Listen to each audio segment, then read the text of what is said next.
roll call. Mr. Kaminsky. Present. Mr. Kunkel is excused. Paul Thomas. Here. Mr. Sager. Here. Mr. Scott is excused. Tracy Van Bergen. Here. Here. Do we have a motion to approve the previous meetings for February 25th? Mr. Kaminsky, Mr. Thomas seconds it. All those in favor? Aye. Aye. Do we have any public comment this morning?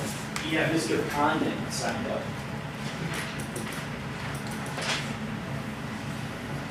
Just one.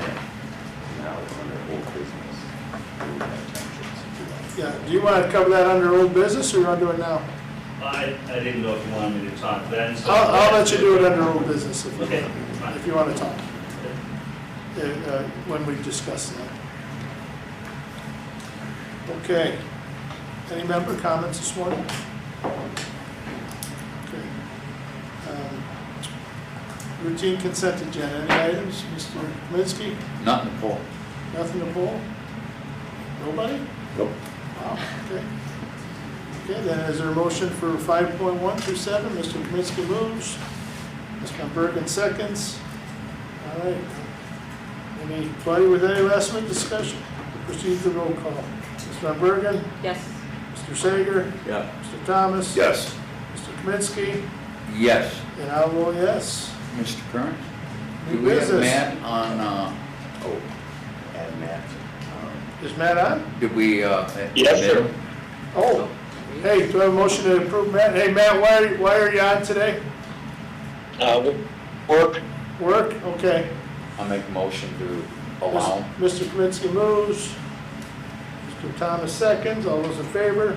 Aye. Aye. Welcome, Matt. I'm sorry, I didn't know you were on there. And he needs to vote. So can you go backwards? Okay. So you could ask Matt. Hey, Matt, do you want to vote for the routine consent agenda? Yes. Okay. All right. Anybody else on anything else? Okay, presentations, comprehensive capital program needs. So we have a presentation here by Anna Latundra. We'll do an introduction and take it forward. We are passing out, and we have some materials for you guys to look through with the presentation that he'll point out for us. Thank you.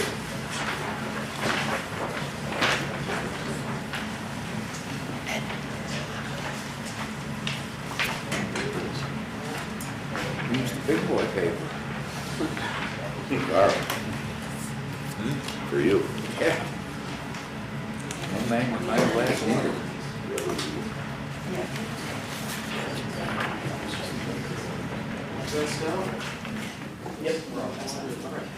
Well, thank you, everyone. Good morning on this wonderfully gray April Fool's Day.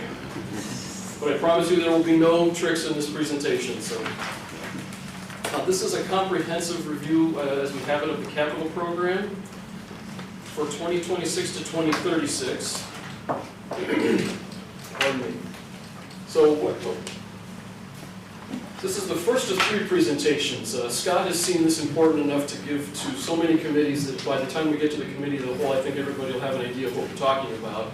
But that's the part of the idea is let it sink in and see what you think. So, oh, now it's moving too fast. So what are we going to review today?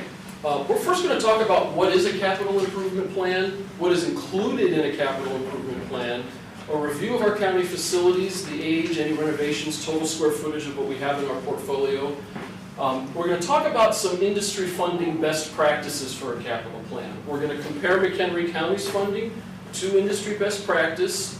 Then we're going to talk about how the projects are prioritized and selected. And finally, we'll get into that really big paper spreadsheet you have in front of you, which shows you the capital plan such as it exists. We're changing software, so we've kind of moved from what was Questica back to an Excel spreadsheet that can be fed into what Carrie is working on to bring ClearGov to the county for all the comprehensive budgeting needs.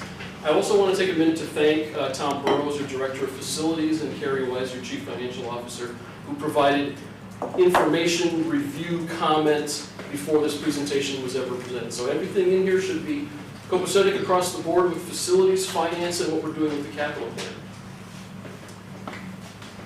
So what is a capital improvement plan? Generally speaking, it's a collection of capital projects, not anything to do with operations. It's your physical buildings and FF&E, furniture, fixtures, and equipment.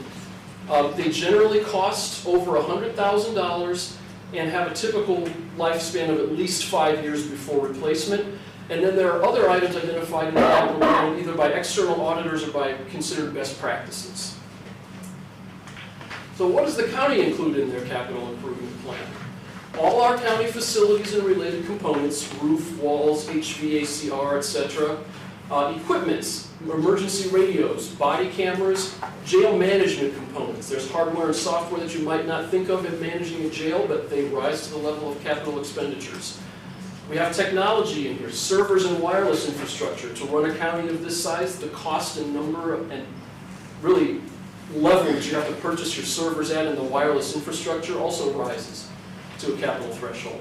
McHenry County currently does not include vehicles, trucks, DOT equipment, any leased equipment or leased technology. Anything leased is put into the non-departmental, which is associated with the capital plan a little bit, but it is not part of the capital plan. That's not to say that some things that are leased couldn't be capital items, but because they are leased, they're accounted for differently in the budget. So a facilities review, what do we have? You guys are all familiar with the big ones. This is a bit of a pared down presentation from what Admin Services is going to get an entire review of every facility that we have. But you're familiar with the Government Center. It was originally built in 1971, several major renovations over the years. It houses many, many offices, and it is one of our biggest, it is the biggest office we have. It is 205,000 plus square feet. County Jail right next door is about the second biggest building. It was built in 1990. It was renovated in 2006. It simply houses the jail and its inmates and is about 165,000 square feet. Administration building, which you're all used to, opened in 2002. It was renovated somewhat, not a major renovation, around 2018. And it is about 71,000 square feet. The building you're sitting in. A couple interesting points about this. It was built in 2000, no major renovations. It is about 46,000 square feet. Excuse me. It has never been folded officially into the capital plan such as it is, and we'll talk about that a little bit later. Your neighbors to the east, Valley High Nursing and Rehabilitation and Memory Care, originally built 2004. Additions of a gym in 2021 and a major memory care wing in 2024. About 72,500 square feet. To keep it a little bit simpler and just kind of cut down on the time for you guys today, these are the minor facilities we have left. It includes DOT's cold storage in the Salt Dome, the Sheriff's Heartland Gun Range, we have a shed on Ware Road, but the important point here is the grand total square footage of what the county owns is about 747,300 square feet on approximately 174 acres of land. The average age of all facilities taken as a whole from when they were built is 1996. So they're all approaching, on average, about 30 years old. Obviously, some are older, some are newer. The average age of the most recent renovations, major renovations as we call them, is about 2017, or all the major renovations you've done, and that includes 2026 Coroner's major renovation. The average age is still about 9 years old.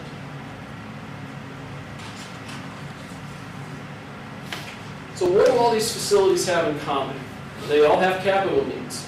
All major facilities have parking lots, pavement, roofs, mechanical utility systems, HVACR, that all are capital components unto themselves because of the size of the building or the scope of what it does. These could be million-dollar systems on their own. Every facility has operating needs, some minor, some major. The major facilities have electricity, natural gas, telecommunications, refuse pickup, vehicles that are used to serve each of them, and then landscaping and snow removal needs. Some facilities have non-dedicated staffing. I'm not sure how to say that, I'm sorry, it's probably a poor way of saying it, but several county facilities, DOT is an example. DOT houses not only DOT, but they have an IT person here on site that's provided an office. We have a few other facilities that have that as well, where different departments house different people in facilities that are not within their department. And then more obvious costs. The larger and or less efficient facility, the higher the operating costs. So what don't all these facilities have in common? Several capital needs. Specific sites have fuel islands, brine tanks, salt domes, or wells. County servers are not dedicated to one department, but the county as a whole, but are housed in the government center primarily. The sheriff, DOT, and EMA all have emergency radios. Sheriff has body cameras, jail-specific items like jail management hardware and their elevators. And then the coroner's industrial refrigerators and freezers. These are just a few examples of capital items that fall into the capital plan that aren't necessarily dedicated to a facility. So just a little plug for the facilities department. Over the past 8 years, and I only picked 2018, back to 2018 because that's when I started here, so I have a good reference point and I can talk about what I know since I've been here.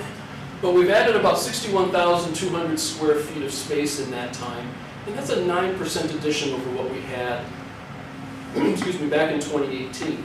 In that same time, facilities has actually decreased their staffing by 2 people. So just showing effectiveness and efficiency. And we'll talk a little bit, how did we add 9% and still reduce facilities headcount by 2? Really the building automation. There's the lights, air handlers in the facilities, they don't turn on unless the room is occupied, and they'll shut off if it's not. Building automation has helped save any number of repairs.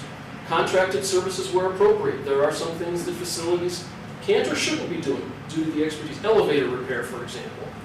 Hugely specific. We don't have a person on staff dedicated to elevator replacement. Efficient scheduling software. Facilities utilizes a scheduling software system for all major repairs, any testing that needs to be done on systems, and then responsible project prioritization. We don't budget for wants at the county. We budget for needs where they're needed, and we'll talk about that a little bit coming up here. Facilities is very proud of what they're able to do with the staffing they have, and I believe they do a yeoman's job keeping 747,000 square feet operating the way it does. So we move into funding, a funding overview. So how do you fund a capital plan? On an industry average, these are two organizations. One's international, one is North American. I actually believe the North American, the Building Owners and Managers Association, or BOMA, I believe they're international now, but the International Facility Management Association as well, recommend investing annually 2 to 4% of your current replacement value as determined by your insurance carrier. 2 to 3% of your current replacement value annually is needed to keep the facility in good condition. This funding provides for day-to-day upkeep and ensures systems remain operational and prevents premature failure of systems. 1 to 2% annually may keep facilities in fair condition, but may create a growing backlog of capital projects and needs over time. Last but not least, poor condition, they say typically less than 1% leads to what they call exponential degradation and is only recommended as a last resort for facilities that are planned to be taken offline, decommissioned, or sold or destroyed.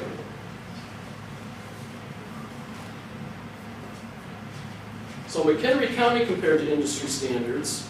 We talk about this at the top. I apologize, the text is small, but I wanted to be fully transparent. Those numbers at the top with the dates 2018, 2020, 2022, 23, 24, and 26 are the dates that the county's insurance carrier has reevaluated the current replacement value of our facilities. And to compare, we used every year from 2018 through 2026, which is the latest. We are currently at a current replacement value in 25-26 of $325 million. Simple math shows that 1% of that would be $3.25 million in annual maintenance costs. 2% would be about $6.5 million every year. The lighter green line that you see on this chart, and I apologize, is it printed in color on your PowerPoint printouts? Thank you, I'm sorry. So on this, the lighter green is McHenry County's funding since 2018 for the capital plan. I want to call out 18, 19, and 20. We were using a different accounting system, so we did have to extrapolate to the best of our knowledge. And you see a large spike up in 2020. That's comparable. That was a $2 million plus radio purchase that happened back then when the payment was applied into the capital plan. It was actually done, the radios were purchased a year or two before that, but it was a payment that applied in the accounting system. So really what you do is you're kind of balancing a little bit that if you want to put that number in 2019 or 2020, we put it in 2020 just because that's when the payment was actually recorded. Below that, you'll see that for the next few years, we're below the 1%. And at the top of the page, you'll be able to see the McHenry County funding as a percentage of current replacement value. We're at 1% in 2018, less than 1, 2019, 2020, we're up to 2.3. When we get to 2021, that is when we first implemented in D365 what is called Fund 400. That is the transfer into the capital plan directly to fund capital from the general fund operating. So all the numbers 2021 and beyond, we can extrapolate directly from D365. 2026 and 2027 are the numbers that I was given by the Chief Financial Officer and told to place in here for what's representative of what they're planning to fund over the next couple of years, and then 0 for 2028, 2029, and 2030. So what happens is it really becomes a question to the board. It's just to be clear, the capital plan is funded 100% by the general fund, and I say 100%. We have used ARPA funds in the past to fund some of these capital projects. We use grants every time they're available, and I believe staff does a very good job finding and gaining grant monies to be used. The County of McHenry really only had its first approved, and I put approved in quotes because it's the first time that the county actually had a resolution acknowledging the need for a capital plan. Since 2016, there have been 3 chief financial officers. We're transitioning between 3 different softwares, D365, Questica, now moving to ClearGov. We've also been building the capital plan over those last 10 years when we have different departments who were asked to put capital items into supplemental requests that are now being woven into the capital plan. DOT is an example of that. DOT has never been fully integrated into the capital plan because as the capital plan transitioned, DOT was asked to put their capital needs into a supplemental request, not as part of the capital plan. There's no blame here, it's just it was the way it was being figured out at the time and the way it was being budgeted for at the time. What we're trying to do with this spreadsheet you have in front of you is over time, fold DOT and other facilities that have never been considered in the capital plan into the capital plan and have a very good idea of everything that's encompassing that. Or I should say encompassed in that. So how are projects prioritized? As of today, life safety is the first issue. If it's a life safety issue, that is a high priority funded capital plan.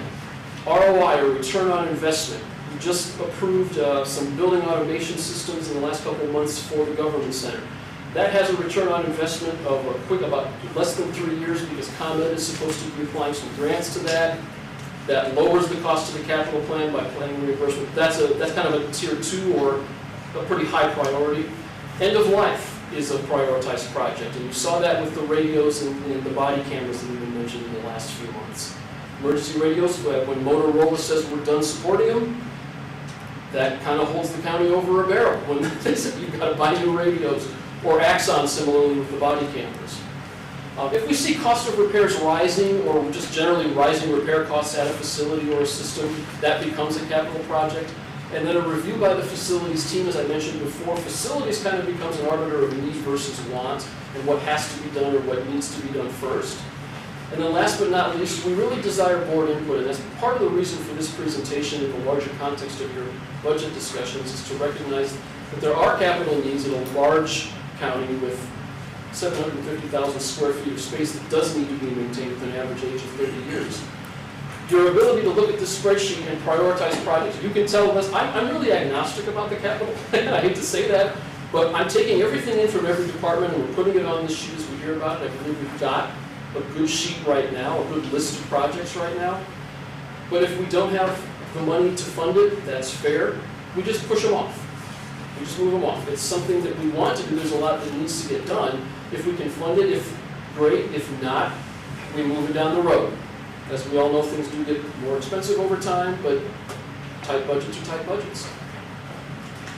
So we really do want you to take a look at the spreadsheet, and if you have any questions, and I should have said this before, but the reason I wanted to give you a printout is if you had any questions, you wanted to write anything down as we're going through please don't hesitate to ask me. But we'll go through this. It's spreadsheet time. I really wanted to call your attention to the third page of the large 11 by 17 sheet to start. You'll see the CIP balance in green in the comprehensive totals of the page. That number is not static. That is a flexible number. We're finishing 2025, we're closing it out. That number can go up or down based on the costs we still have to pay for 2025 to close out the projects in 2025. It could also go up as we receive a grant from ComEd or the federal government for the HVAC system at the administration center that was done last year. That will go back to the capital plan, that will raise that number a little bit. But that's the starting point. That's the balance effectively that comes over into the capital plan for 2026. The numbers from your chief financial officer is a $2.568 million transfer into the capital plan from the general fund for this year. You'll notice two projects on the sheet that are in gray.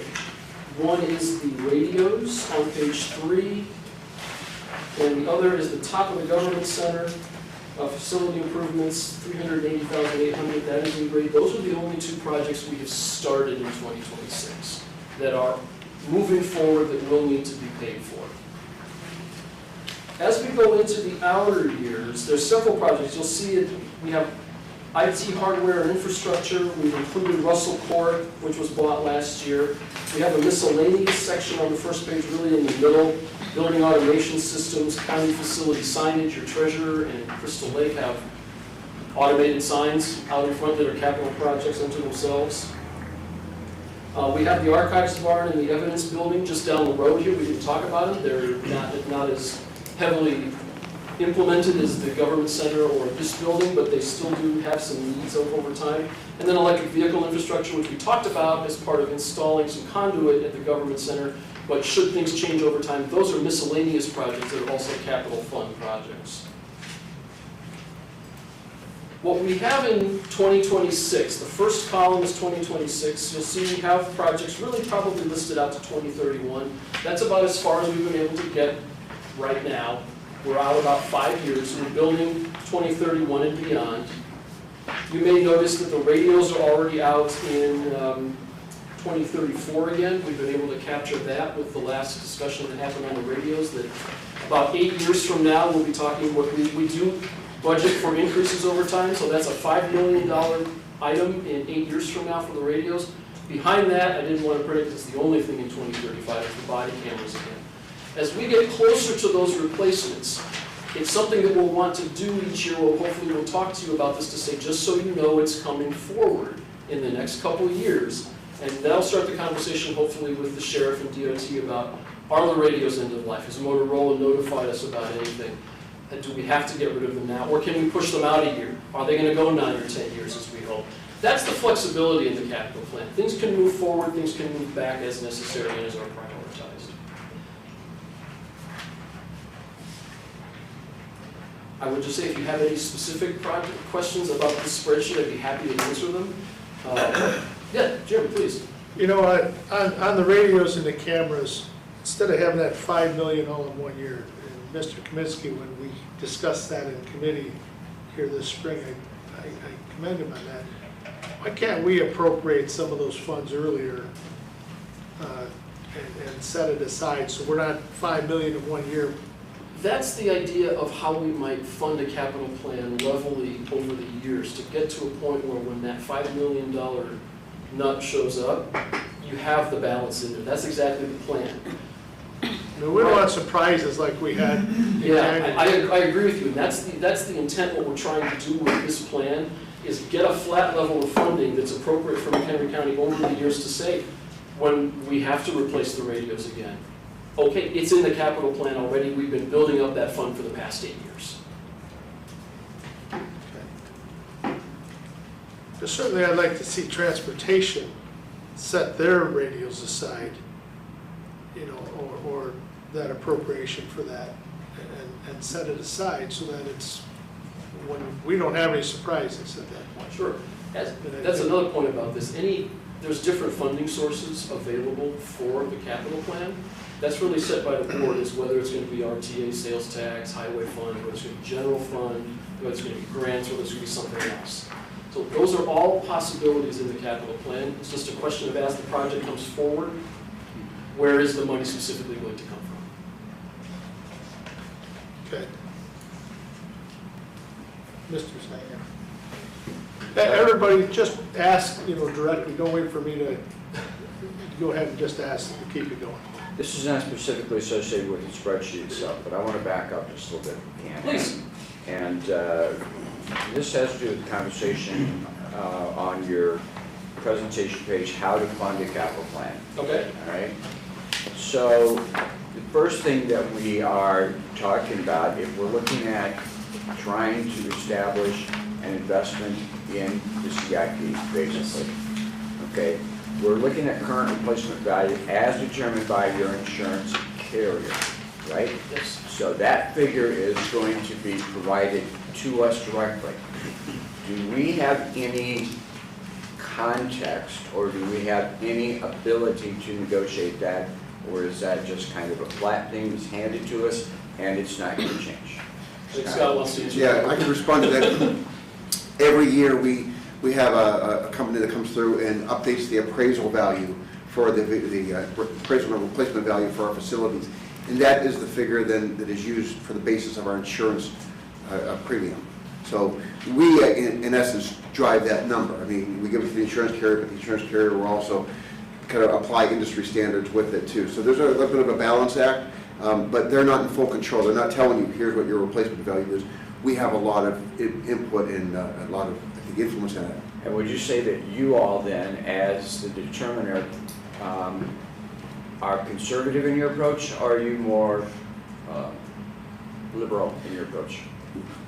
The company we rely on, I think that they take a really good assessment of industry standards and trends, cost of labor, cost of materials, as things go up, what it takes to rebuild that type of facility based on the structure. I'm pretty confident with our consultant that we use, called CBIZ, that applies that figure, that inflator, every year. So you believe that that is more of a conservative approach, or a little bit more of, let's work it out? I think it's realistic. I really do. And I challenge those numbers over the years, and sometimes we have good discussions, but other times they make good points. And those in the construction industry within this room can attest that, we've seen some spikes year to year that, one year the value would be this, but then it goes up considerably, and why is that? And you can say, here's why, because cost of. All right, I would say then a realistic, practical approach is a conservative approach to me. So that's what I appreciate hearing. Okay, the other thing that I have about this particular page that I want to just question is that industry average, it indicates is 2 to 4% of the CRV, 2 to 4%, okay? You look down to good condition, 2 to 3%, and you still have fair average condition, 1 to 2%. So that 2% factor, or that 2%, seems to provide quote-unquote kind of coverage or protection, if you will, for different conditions there. 2% is somewhat flexible, right? Yes. And it would go up or down depending on CRV Right. as the evaluations are made, yes. Right. All right, the next point then, I believe what you all are trying to get to, and I fully support this.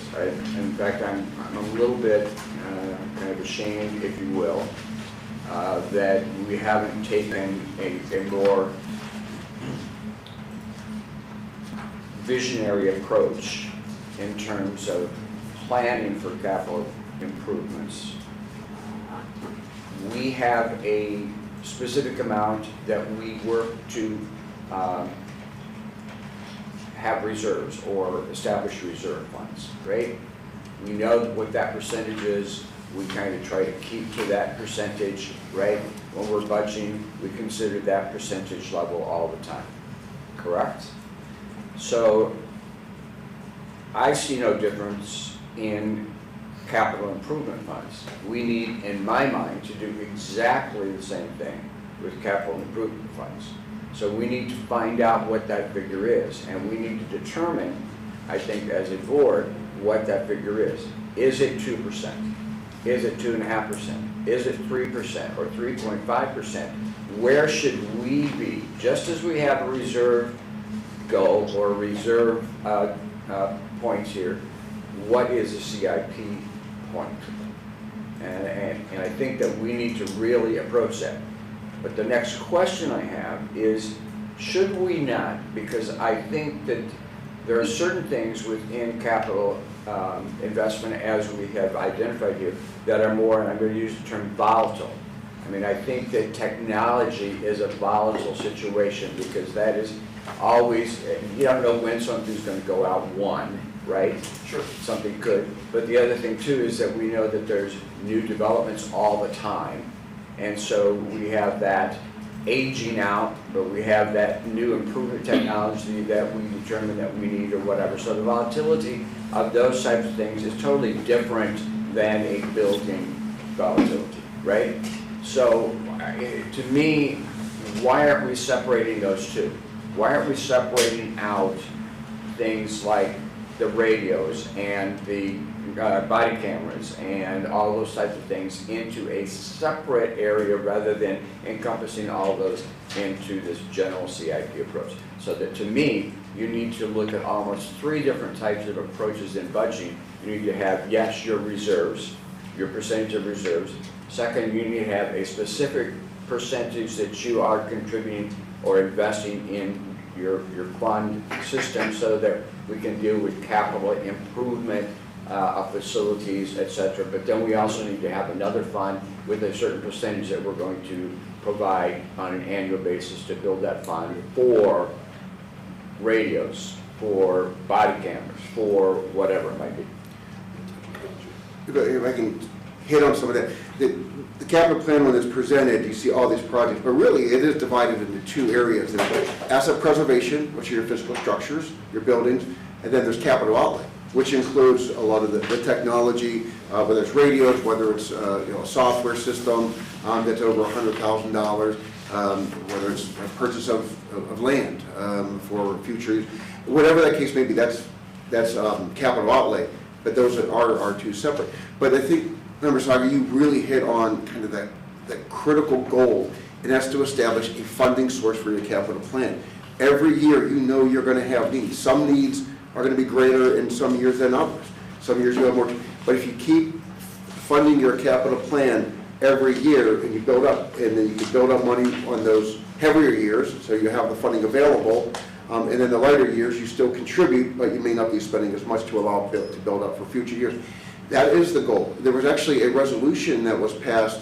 Some of you may have been on the board when it passed, and I refer to it affectionately as the SCALA plan. It was a resolution that basically said when we retired our debt for the county, and that was, I want to say around 2016, 2017, the debt payment that was used, the debt service payment under this resolution, that money should have been taken and then been the funding stream into the capital plan.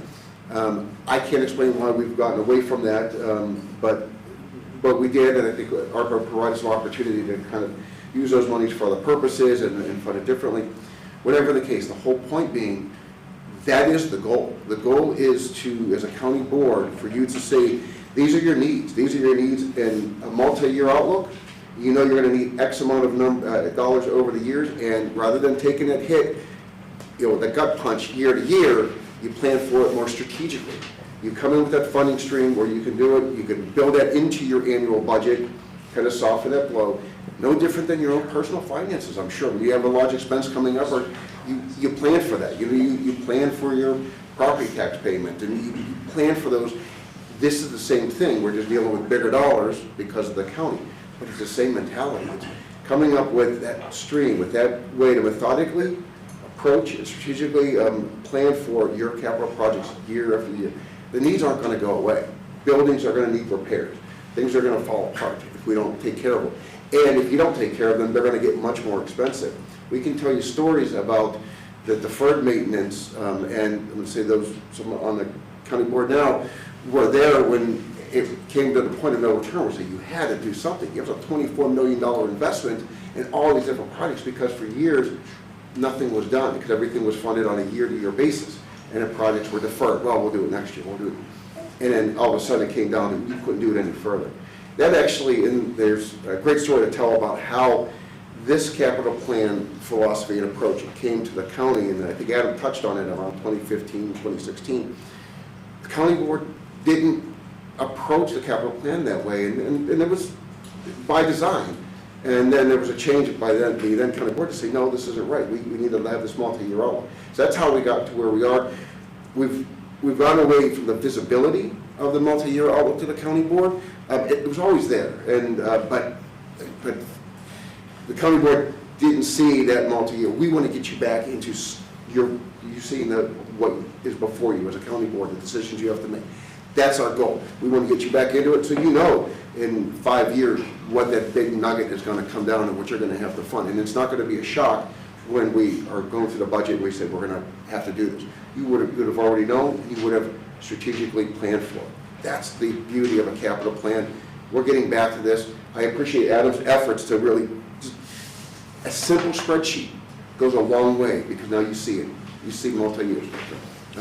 So I answered some of your questions, I know not all of them, but I mean, we could talk probably another couple hours on just the capital plan alone and the philosophy behind it. So I know Mr. Kunkel has a question also. Matt? Yeah, mine's not really a question, just some clarification from Dr. Sager's statements. We use Berkeley, we use Chubb, we have the same thing where facilities are, replacement cost is put on that. Half the time we look at it and say, wow, that is way beyond the norm, not conservative, a liberal figure. But when we've been tested on that because of the advancements in buildings and technology to buildings, it has turned out that those figures are truly conservative. Just because you lose a 30-year-old building, you can't build it in 30-year-old style. Just the advancements make those costs go up.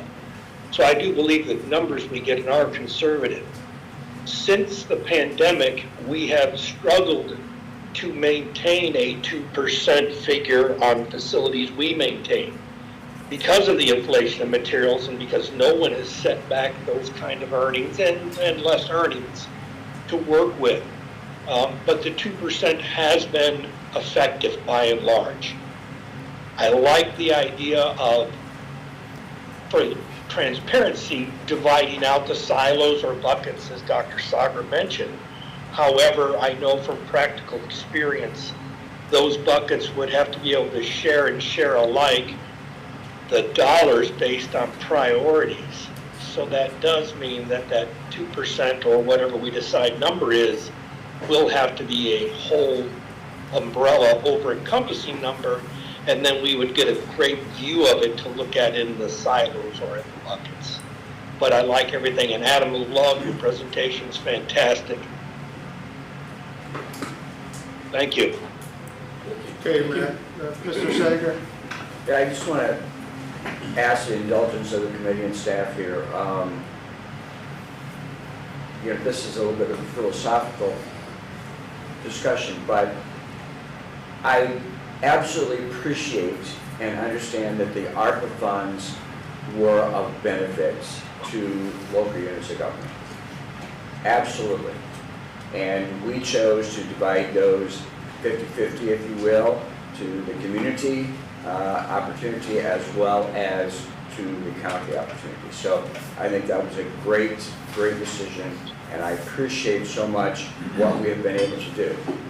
On the other hand, one of the things that I truly believe is human nature, and everybody gets caught up in it, and that is when you have a large benefit package that comes to you in terms of funding, you kind of forget that that's just a temporary situation. That's not a long-term situation. And so what you do is you kind of set aside some of the other standard philosophies by which you live or by which you operate, because now you've got this other funding source coming in and you're flush with money. As my dad would say, you're walking in tall cotton, and you don't always plan based upon your standard approach to planning, right? Because everything is flush. So I think that the ARPA situation was somewhat of a detriment because that kind of puts you off of your standard course. I think we've got to return back to a standard course, and I think that that's what you're saying, and that's what I think is incredibly important. The other thing too is that units of government, local units of government, as you go through difficult economic circumstances, which we did back in the 2018, 19, 2008, before that, what happens is that units of local government look to protect property taxes, because you don't want to go too high with property taxes to cover your costs, right? But you need money. So what do? And everybody did this. I mean, we've got to admit that this is what happened. We did it in the city of Woodstock. And that is that you put off your capital improvement opportunities. Why? Because that's the easy thing to do, right? But as Scott said a while ago, what happens is that the longer you put off road repairs, the longer you put off replacement of equipment, the longer you put off facility maintenance or whatever it might be, the more expensive it's going to be, and it has to come back. You've got to face up to that. And so everybody's been struggling, even since that 2008, 2009 period, to catch up with those things that we all put aside, capital improvements. So that's human nature. That's what you do. But we've got to have a built-in kind of protection for that to the best of our ability, and that comes with establishing exactly the type of funding that you are talking about doing on a routine basis. It's got to be done, and we've got to find that right percentage and take care of it. That doesn't mean that at some point in the future, a future board is going to say, we're going to have to take from some of those reserves, right? Or we're going to have to take from this CIP fund, whatever it is. We might have to do that, but at least that money is going to be there for the discretion of future decision makers. So I truly appreciate the presentation. Fantastic, Adam. I appreciate the leadership that is moving you in this direction. We as a board have got to decide what percentage, and then we have to dedicate ourselves to that, and we've got to find the funding source. My last comment, and I'm going to let it go, okay? But for this particular committee, I think that we need to work really hard to preserve the RTA funds. We've got to do that. And we've got to fight with, fight with the rest of the board to say those RTA funds that are coming in for transportation are sacrosanct. They need to be protected and utilized for exactly what we said. They need to be utilized for transportation, capital, benefit. Period, point blank, that's it. And we're going to have to establish, in contradiction to a lot of people who just think that we should cut everything, we've got to establish a CIP fund that we are investing at whatever determined percentage is necessary to deal with these capital costs in the future. That's only wise and visionary for future board decision makers. They've got to have that protection. So that's it. I won't say anything else. I'm sorry.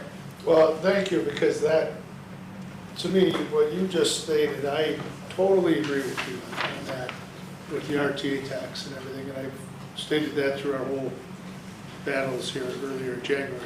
Scott, I had a question on one of your statements that you were making about I think it was 16 or whatever we had set aside that when we had the debt service paid off. How much was that a year that we were setting aside? About 1.8 million. Yeah. 1.8. And what year did we stop doing that? You didn't, let me clarify, you didn't really stop doing it. The capital plan has been spending on average about 3.4 million, so it's been supporting the capital plan. We still do it then, Yeah. but we do it in a different way. Yes, it's still there, it's just never been setting the capital plan at 1.8 million, and that's all we had, and that's what's moving forward. It's never been clear. And I don't want to put words in her mouth, but Mike Scholl asked the same question a couple of years ago at Finance and Audit.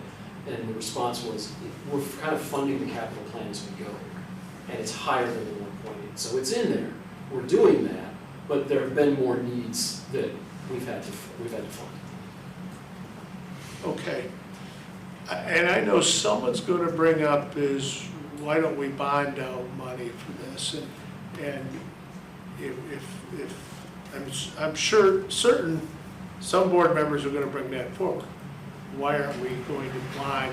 Why spend that money now? Why not bond it when it comes? And I know why I wouldn't want to do it, but explain to me why we would or wouldn't want to do bonding for that. Funding debt. We're debt free. Is it going to affect your Moody's? Because you're going to affect. You don't want to fund operations. Right, I think that's it. A lot of this is maintenance. Most everything in here is maintenance or replacement of something that we have. There's no major renovations for a facility. There are no new facilities in this entire plan as it sits.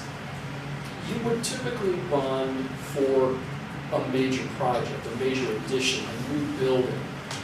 These are all really maintenance items. I wouldn't, I mean, to put me on the spot, I apologize, but I wouldn't recommend bonding for the server replacement. No, and I agree. But I know that question's going to come up. Yeah, I wouldn't necessarily bond for a fuel island replacement, but there's the capital plan. You know, that is a philosophical question that public bodies will tackle, because there are, my statement's not an avocation of one way or the other. It's just an approach that as a public body you could take. Let's take a new building, for example. A new building here has been $50 million building whatever this new building is. That new building's going to last 50 plus years if you maintain it. So the theory is you can save up the money, build it right now, and at today's current cost, and not have that interest payment, so you can actually build it for a contained cost. Done, paid for, and then you can move on with other public business for this subsequent years. Bonding, on the other hand, is a philosophy in this case that would say, you know what, in 50 years, residents of McHenry County are going to be utilizing that building for the services. That building's going to be part of the governance. And so why should all the residents today, in 2026, shoulder the cost burden of that asset that will serve the future population of McHenry County at some point down the road, when these residents may not be here? So the intent, so one of the philosophies of bonding is that you're spreading the payment over to basically to the users, and those users change as time goes on, and future users are still paying for the asset that they're getting the benefit of, rather than all the residents today having to shoulder that. So it's a matter of philosophy, whether you and probably what you struggle with it, and some embrace that concept, and others would say, you know, but it costs the taxpayers more in the long run to do it. So this is where I say you as policymakers get to make the tough decisions. We just provide you the information. So but there's ways to look at it. There's a perspective of bonding, and it doesn't necessarily have to be a negative stigma when you look at it from a different perspective. But that's an option that you have. But once again, the public body needs to make those decisions. Okay. Can I go? Yeah. So Adam, you said we're spending about 3.4 million a year. I can tell you from 2018 through 2025, we averaged $3.42 million. And when we look at this graph that you have here, Yeah. that's about 1% of that number. So if we're looking at 2% as a number, we're really looking at nearly 7 million 6.5, yes. in theory, Yeah, right? based, if we're gonna use That makes- evaluations, yeah. 1% would be 3.25, 2% would be 6.5. Okay. For me being new, how would we fund it? Maybe, is it raising taxes? Is there a special pot of money that's sitting somewhere? I wish there was an easy solution. I think, remember Sagar really hit it on the head. We had an opportunity over the past several years to have a windfall of money that we were able to use to finance some of our capital needs through the ARPA funding. That's going to be the challenge coming into this current budget. This 2027 budget is going to be that very question. Is with all their needs, we no longer have the opportunity of ARPA, because that December 31st has gone. It's coming back into the reality of how do you do public finance for these needs? And how are you going to prioritize on this list which projects you do based on the money you have and which projects you put off to the next year or you may choose not to do. That's really where it becomes, I say, strategic, because you have to use this to make decisions. You know, it's all part of the balance, it's all part of the overall financial priorities of, you've got operating needs, you've got capital needs, and we, you know, try to find it. Where do you think we can find it? There, so actually, when we have a one-time revenue should be used for a one-time expense. And what we've typically approached, and one of the factors into, like I said, it's really blurry, but conceptually, the Lake County monies for the jail inmate program generate, we consider that's a one-time revenue, because, you know, that it's not gonna last forever. But right now it's there, so we use that, and that's what's helping to supplement the capital plan. Because one-time revenue in, one-time revenue out.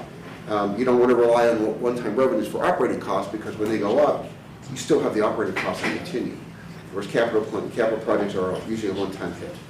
That's sort of clear. So that's kind of how you want to look at it, and that would be one of the opportunities when we approach the budget that we'll look at. That's a one-time revenue. Okay, how do we apply that to our one-time expenditures? Okay. It's also part of the reason this presentation is going to 3 committees. Yeah, right. TC was wanted, we wanted to get TC because we got a good mix of people here, and then admin services is going to get it, and then finance and audit's going to get it also. Okay. And then on this graph, you show that you're flat in the green. Yeah. Does that show that there is just no money at that point, or you're just not spending money? There is, I would ask you to reach out to Carrie, but these are the numbers that she told me when she reviewed this. She said, put these numbers in 2026 through 2030. Okay. That's what it's looking like right now. Yeah, just I like. can tell you, if you can check my math on this because it's on the spreadsheet, but the 2026 through 2031 that we have budgeted, those numbers average up about $4 million, about 3.967 million. So we're right at what's 2026 to 2031, we have about $4 million a year planned. And like I said, no major renovations, no new buildings, it's just maintenance of the 750,000 square feet that you have right now. With the acknowledgement that we are beginning to fold DOT into this capital plan, and they really weren't necessarily part of it. This building is 26 years old, and it's never been part of the capital plan as it sits here until like kind of now. So we're folding a lot. We've folded over the past 5 years an incredible amount of things that have just come out of the woodwork as I ask people to say, what do you have that's coming up in the next few years? And they say, oh, $1.5 million in body cameras. You know, that's a capital expense. It's equipment that costs over $1 million. It's expected to last for 5+ years. That's a capital expense. Technology, however you want to isolate technology, fine. It's all going to be part of the capital plan. Correct. And one thing I can tell you is you do have a capital fund at the county. It is Fund 400. It is now currently only funded by excess, I use that term very poorly, but excess money in the general fund operating. It's transferred into Fund 400 to fund the capital plan, as is available, and that's all that happens. Thank you. So the question is it appropriate for this particular committee to kind of wrestle a little bit right now ourselves and say, okay, we want to recommend to the rest of the board as we look to this next year of budgeting, that we have, one, RTA funds, however they're going to be titled, and then you shift and change it, but RTA funds totally dedicated to transportation capital improvements, one, and then secondly, that we want to establish a fund for CIP improvements with 2%, say from general funds, we can say that now, and we look for grants and everything else to supplement that, but at 2%, make a recommendation that that's where we want to be, and that's what we think that the rest of the board should be looking at. I'd maybe take Part B first, and then figure out Part A. If you believe you have capital needs, and you believe you need to fund them at a certain level, that's gonna set a number. Then you can figure out Yeah, how to fund that number. yeah, you're looking at mathematically, I'm looking at it in terms I of. got you, Doctor. Fair enough. I would say start with B first, but I'm not you. I'm just looking at a solid statement about RTA funds. Yeah. I So- don't get back into the situation we got back. So, this last year. right, and so, right now, transportation, correct me here if I'm wrong, our 5-year plan is basically, we fund everything in our 5-year plan, including this new salt dome in Algonquin comes out of just transportation. That's not out of anywhere in this capital plan, correct? Correct, no, the salt dome we're building is funded Right. by DOT dollars. Exactly. Yeah, and DOT's secondary site is on this sheet. You gotta, I mean, I was you gonna say, I gotta thought find I it. saw it. It's in there. Yeah. But that's the idea, we're building something that is a capital asset. Right, It will but- be a capital asset in perpetuity. We want to make sure it's represented on here. How it's funded, that can be, that's a point and click in D365 that we can change how it's funded. but to Jim's point, you know, the construction of it is funded by DOT. Yes. The ongoing maintenance should be part of this capital plan. Right, and I We're just sharing want to that make with sure them. that that Correct. 2 million or 3 million, whatever that number was, Yes. wasn't in that plan. And then, one of my concerns is on this plan, I mean, it's been easy for several of our board members to say, let's fund those $5 million in 34 of our RTA funds. Let's use the RTA cash for that. Well, every time we do that, we put off transportation projects. I mean, we eliminated a bunch of transportation projects off the 5-year plan because of that. We didn't expect to get hit with that, and we lost that. We also gave into the board with failure to pass the look back. We gave up our bridge and road match funds. You know, we gave up those matching funds on there, those levies. Those levies are gone. Well, they're not gone. They're $10,000 set aside. Well, $10,000 would buy a pair of shoes sometimes, you know, and that's not gonna pay for anything. Well, so do we gain that back, that matching fund back? Do we levy that back? We have a whole lot of buckets to fill here. And that's what this project that you're bringing forward to us, to the entire board, that affects all those other buckets once we do this. So everybody needs to understand that. If you do this, you gotta figure out where the money's gonna come from. So if you're gonna be under the look back would have helped us a little bit on this. Would have probably covered it, but, for a few years. But our problem is right now, we're behind the 8 ball. And so I appreciate you bringing this forward because it's really gonna, to me, put it in our perspective of why you need to really look at our next year's budget for 27. That budget is gonna be a tough one, and then if you're gonna start a project like this and try to maintain from going further and further down every year, And as you can see, right now, what we're looking at is about, I'm gonna say $5 million over 26 and 27, and then nothing. So we're gonna do what we can, as of right now, finances that we have otherwise available to us or planned, which may not even be there, we recognize that. It's gonna be do what we can in 26, 27, and then everything, and then we're gonna have a blank, we're gonna push things out, we're just gonna move everything out. It just, if you have zero funding, you cannot do any capital projects. and I can't say what if, but what if the new, what do they call the new board for the Metra? and NEDA. NEDA. Yeah.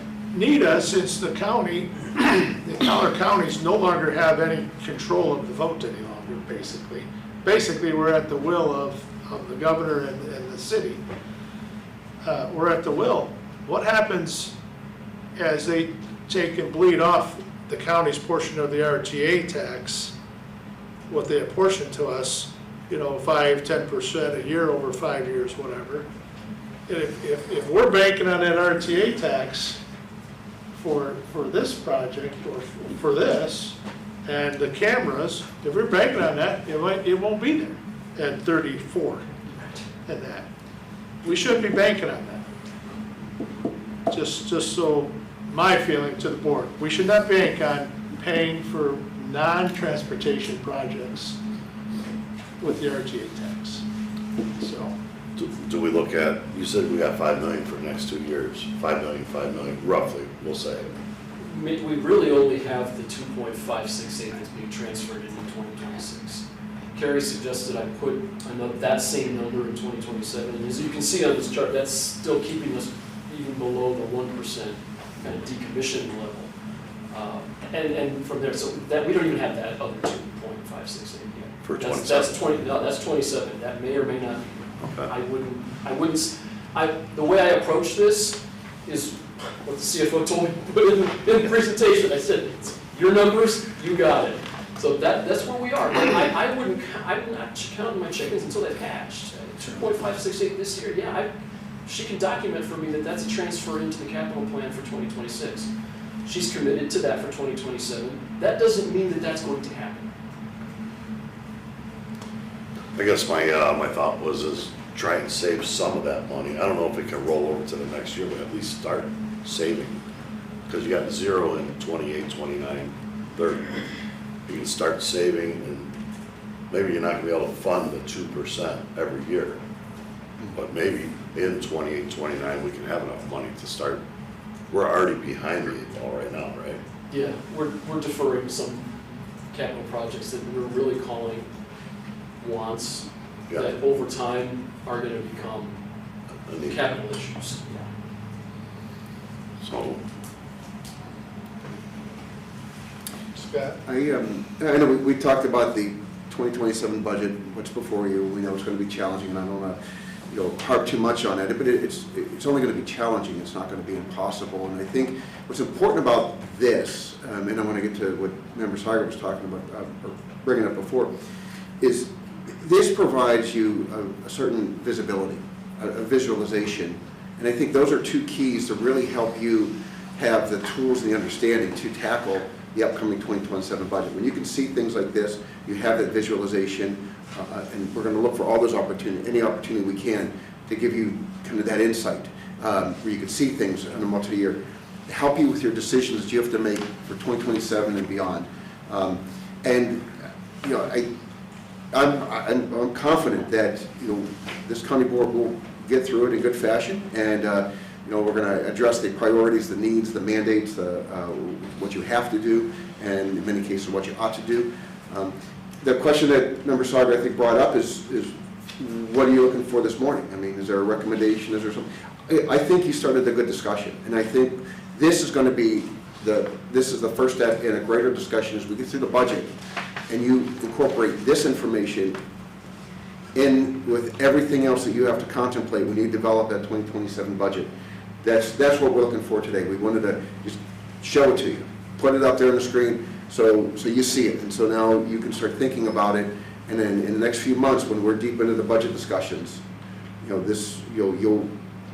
see this, and then you'll be able to incorporate this in the midst of all the other decisions that you have to make. So I think that's kind of what we're really looking for, is just to give you the primer. And this is the start of a greater discussion that will come through this budget. But we appreciate that you see, what's before you, and some of the decisions you have to make. And just because it's on this piece of paper, you have to ask the question, do we do this or do we not do this? And some of those may not be higher on the priority list compared to everything when you only have limited funds. But those are all just decisions that we make. The important thing is put it on a piece of paper, and that way you can take a look at it. And I think that's where we are today. I think, though, it's important for this particular committee, Transportation Committee, because we have a large portion of capital improvement needs. I think this committee should take a leadership role in terms of presenting a statement about funding through general fund and RTA funds, the capital improvement budget, and funding for that in the future. So I think that we need to have a statement. So I would like to see this committee, even today, say, okay, this is our consensus, not necessarily take official action, but say, this is our consensus, that one, We want to preserve RTA funds, NEDA funds, wherever they are in the future, for transportation and capital needs. And two, that we think that we should be establishing a 2% basis level for the capital improvement fund within the county. Does that make sense? Makes sense to me. And that's, yeah, if you bring that concurrence, we will carry that forward actually to finance and audit when this is presented next week. So is 2% enough? We're already behind the ball. Well, yes, I can tell you, we had conversations about all the different percentages before, as we were putting this together. And Tom said, for example, we kind of considered like that 4%. Let's just talk about that for a second. The 4%, we're really calling that like the Waldorf Astoria model. If you're putting in 4% plus into your capital plan every year, your building has to be gilded to the nines for every single person that comes into or out of that building, day in, day out. We're not there. Thomas said, simply put, we couldn't process that amount of work in a year. So come back down to the 2%. We did discuss 2%, 1%, somewhere between 3%, all of it. Yeah, we believe that that works. It's middle, it would actually build up some of the reserve that you're talking about for the projects we have, and we'll identify projects for 2031, 32, 33 as we go forward. So there will be numbers that would fly in there, that would pop in there. But that would be manageable for the facilities team to be able to upkeep the buildings, as well as incorporate the need to fund for future replacement radios, servers, wireless infrastructure, and other items. So let me clarify a question that I have in my brain. Yes, sir. The ARPA funds that we use for capital improvements since, what was it, 21 basically, we started spending that money? Like, so we spent that money, the county kept back $29 million essentially, plus interest earned. We spent that on different projects. How much of that was capital projects that we spent that 29 million? And is that into these figures? That Going would- into expense? Because if you did parking lots and everything out of ARPA funds, okay, Yeah. is that good, is the 2% enough? If you take those out, because you wouldn't have had that, No, if you take, I guess I could say, I don't know what is appropriate or not in terms of. Did that skew our numbers is what I'm Yes. saying? Sure. Yes, Our it history, raised yeah. the capital expenditures as budgeted in that line item. The money that was spent those years, that was transferred in, it may have been buttressed by ARPA funds. I don't keep the ARPA list, so I can't tell you off the top of my head, I apologize, what specific projects were funded. The County of McHenry did not fund a lot of capital projects with ARPA funds. It was much less than even our surrounding counties. It is enough to change your numbers, it will because it's there, but that's probably the difference between about a $2.5 million to 3.4 that we're spending, so maybe 750,000 to $1 million bucks, just a few $1 million of that. I'm sorry, I'm doing math on the fly here. 2% might be enough. Well, I think the point is that we need to establish a base figure right now. It's just like we have a base figure for our Right. reserves. And we are always talking about, do we need to maintain the reserves at that level, right? We have those conversations all the time. So you've got to start someplace, and we should equally have conversations about where the CIP fund should be in terms of percentage of the overall budget as well. I mean, that's part of the discussion on an annual basis, in my mind. Scott, you want to input? I would celebrate that.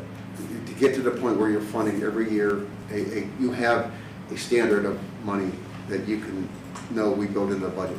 I would celebrate that because it makes lives so much easier moving forward. I'm going to touch on ARPA. Keep in mind, ARPA, there were certain parameters around what you could spend ARPA funding on and what you couldn't. But I will say that on April 10th, so next Friday, Crystal Lake Animal Control and Health Department will be opening up their newly renovated facility. That was an ARPA project.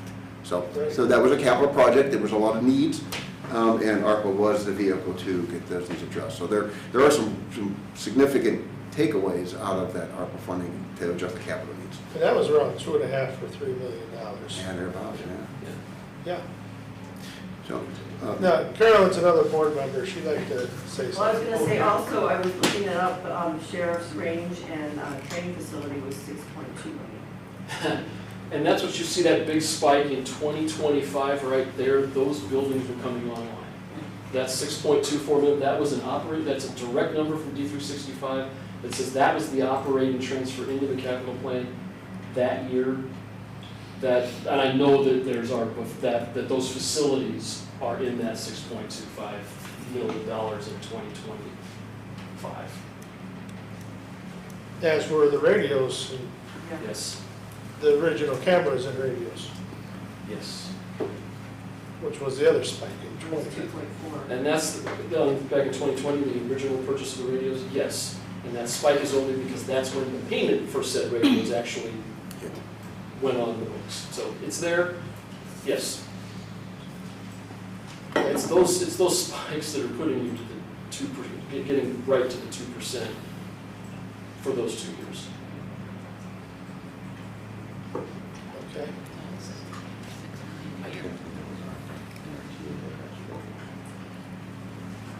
We have,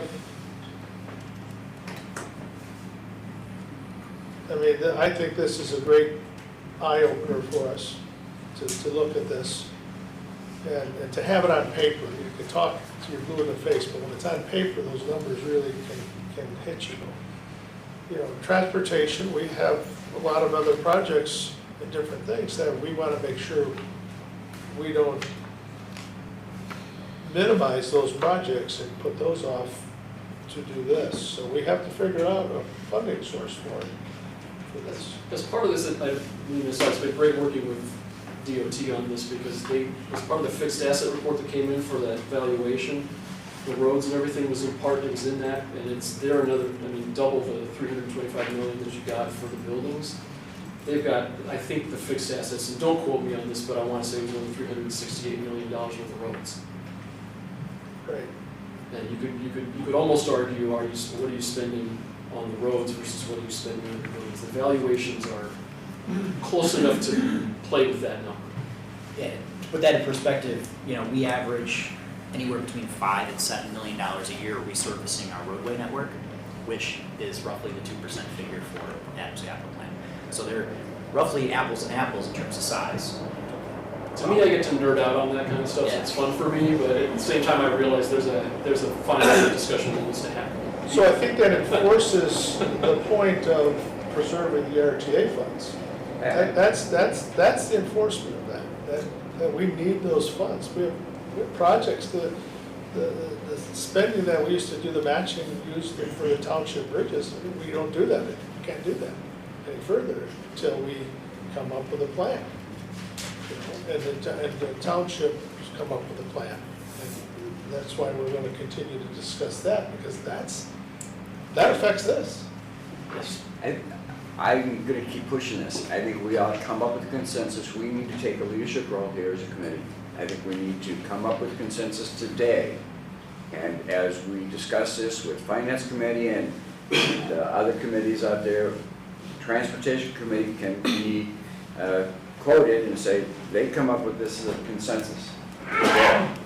That we are going to commit RTA funds to transportation CIP projects, capital improvement projects, and that we as a county should be dedicating 2% to a capital improvement fund. The fund is already there, but the capital improvement fund on an annual basis. And that will include the radios and the Yes. cameras not Right. touching RTA tax. Right. Except for, and I can agree that the radios that transportation uses, I can agree with transportation paying for those radios when those need to come by. I don't disagree with that. Maybe Scott, you don't Like that idea? Well, yeah, it's not up to me to agree or disagree, but I think the committee should ask the question, why then stop at radios? I mean, does every capital expenditure that DOT requires for our building come out of RTA? I mean, are you treating radios like you would any other capital expenditure? No, And I it's something agree. you guys probably should discuss as well. What makes radios different, I guess is what. Right. You don't want to use RTA for capital. I'm gonna ask if we have consensus that we could forward I those two items. I say I would agree with this, what you're saying, because you and I are pretty much in agreement on this. My concern is the funding of it when you come down to your final budget and your levy. I mean, if you don't pass your levy, this is all garbage again. Yes, I It's don't, it's flexible. This is a flexible document. It's not designed to be chiseled in stone for the next 10 years. Really, it's only year one. 26 is what's here, what's now, what's budgeted, what's planned. 27 and everything beyond is just an outlook that says, okay, I've got X amount coming in here. We agree that's setting up the capital fund to say, 8 years from now, I would love to be able to be here again and say, don't worry about the radios. We've got a capital plan that is working and can take that, or thank you very much for your generosity. You just supported the capital plan by using DOT funds to fund that portion of the radios. It's supported any of the rest of the time. I'd love, that's my goal is kind of to be there in 8 years. Yeah, I mean, Because it's your choice at that time. to Scott's point, I'd like to restrict it to those radios as the capital. You're not the only county that does that. No problem. Because we have other things that we want to put off, and this county's growing. The southern part of the county is really growing. And we're gonna have to build some roads in the future. I mean, that's coming. Huntley's expanding west in a large, fast way, faster than what we probably would want to expect. And all I can say is I've talked about, we need to go out and find some big data centers into the county here so they pay a lot of taxes. So, okay, so I know Dr. Sager and I are in agreement here. How about the rest of you here? Matt, are you still on the phone? I do not believe Mr. Coco was still with us. He's on the tax part, he's not on the phone. I do agree with that statement.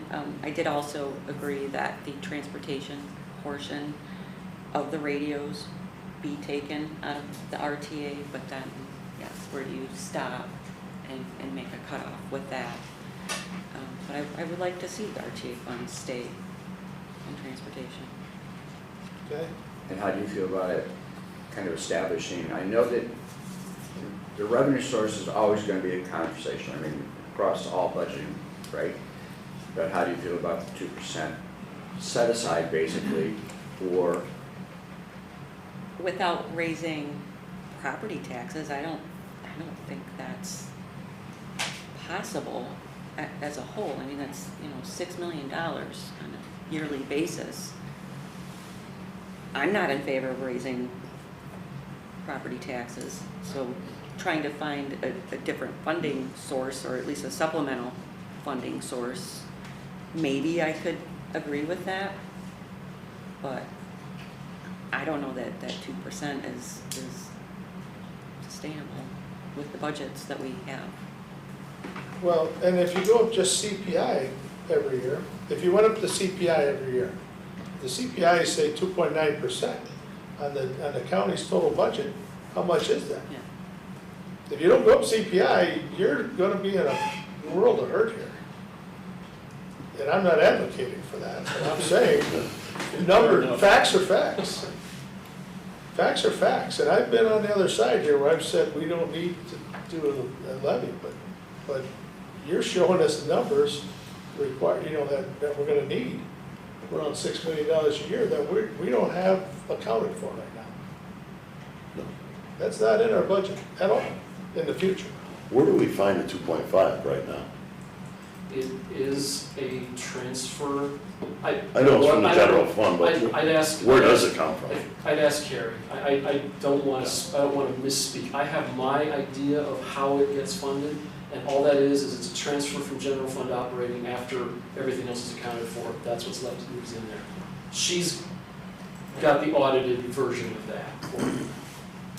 I would encourage you to speak with her.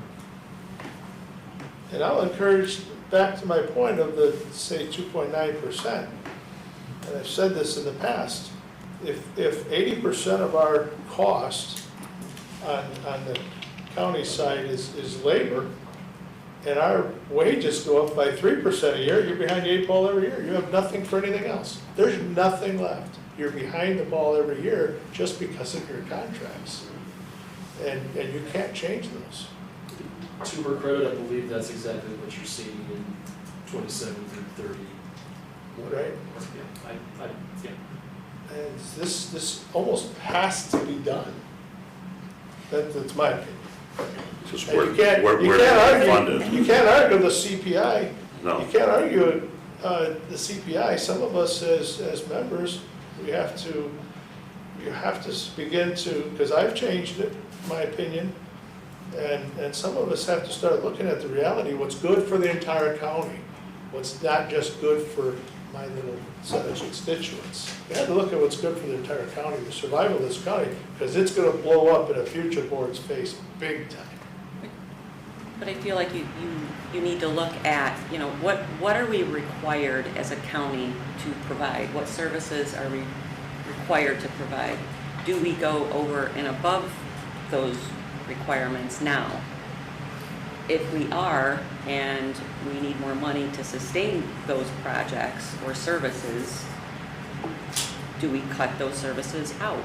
And I guess that's the bigger question, because I mean, there's all kinds of projects, you know, in our want to do, but as a county, should we be doing those things?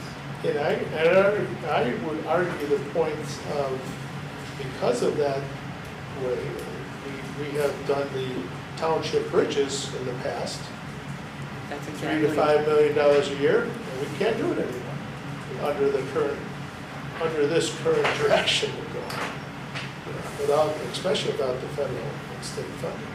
So, to your point, I mean, our back's against the wall on the townships, and that's why we've ripped the Band-Aid off of that idea, so everybody can get some ideas, including the township road commissioners, of how they're gonna come up with funding to replace and help with their bridges. So we have that problem. They've got the problem on the township side. Everyone has the problems in the municipalities and the schools and everything else. We have to look at we as a board, I believe, have to look as the whole of the county, the funding. And to me, not only the 2% and the not touching the RTA tax in there, mine is also, it's you almost gotta say, you're gonna have to look at the levy real strong this year. So, even though I would love to vote against any increase, but you gotta look at our needs, and we can't drive it down another $6.5 million every year. Can't drive it down, there's no place to go pretty quick.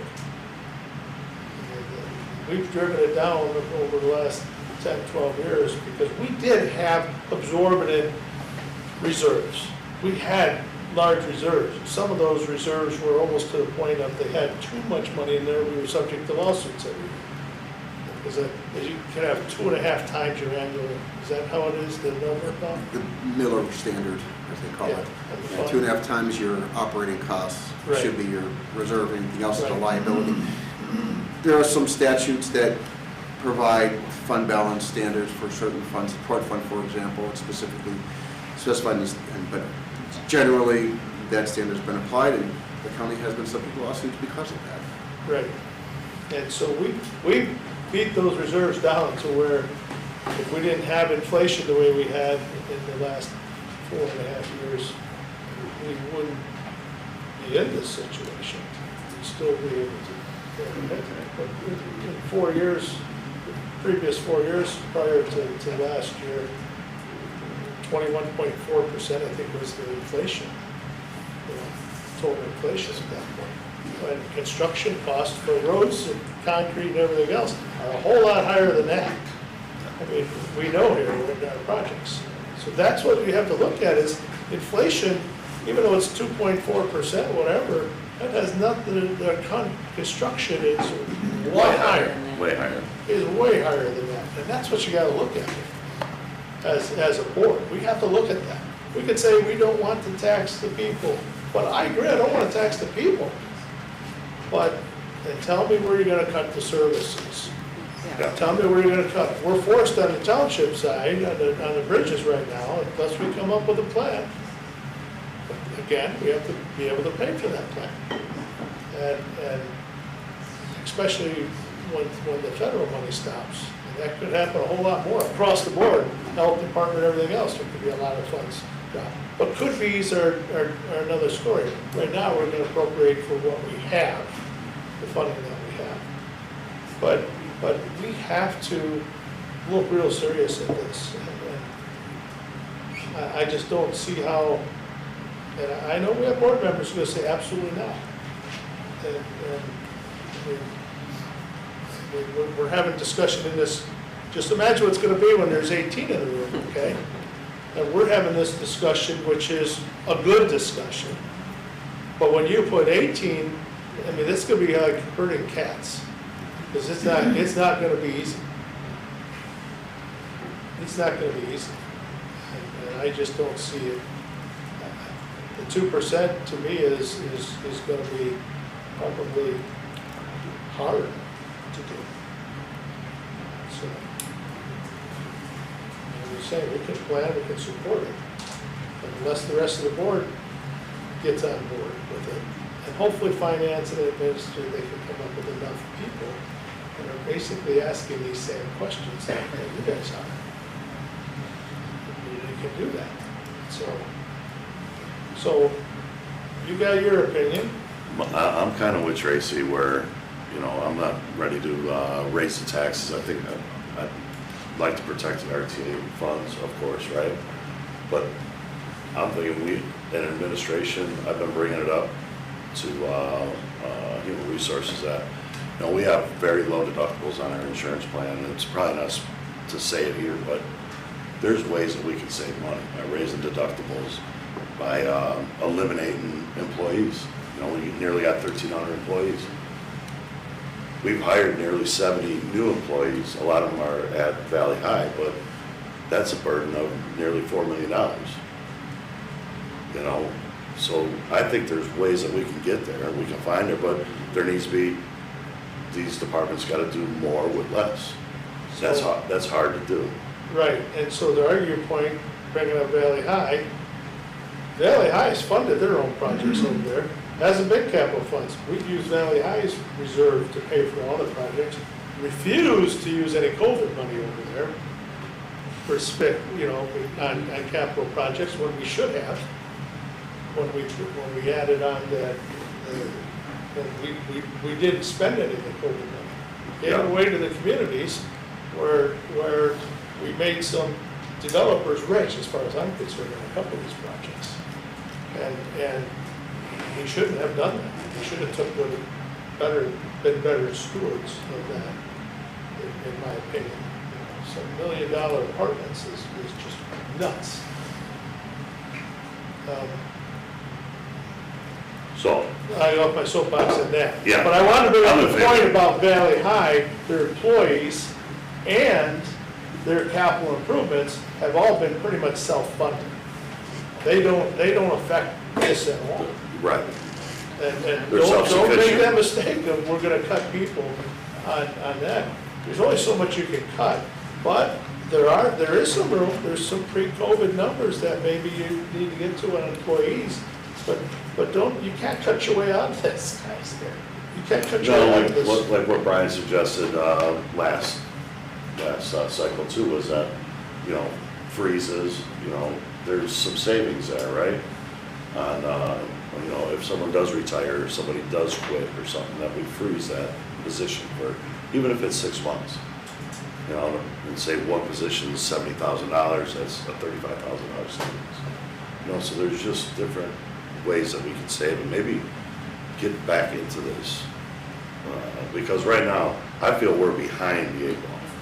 I don't think, you know, they're averaging $3.4 million. There's only 2.5 right now. When it comes to these CIP, right?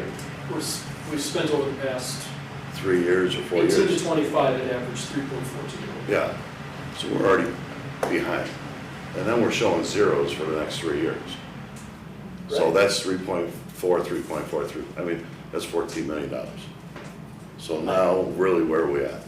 So you're actually arguing the point against, I don't want to tax people any additional money. You're arguing the point against that point by saying, where do we go? Yeah, Combination of, we might have some employees that maybe we have to cut, or some projects or different things that we can cut, okay? But you better be prepared to show us where you're gonna come up with those cuts before we vote on a budget. I wanna see those cuts before we do a budget. That's my opinion.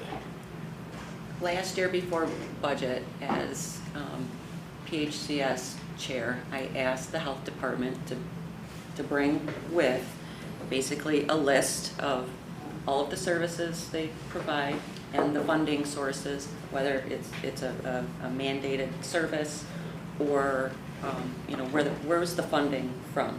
But I do strongly feel that that pretty much every department should be doing that. Public health was the only one that did that last year.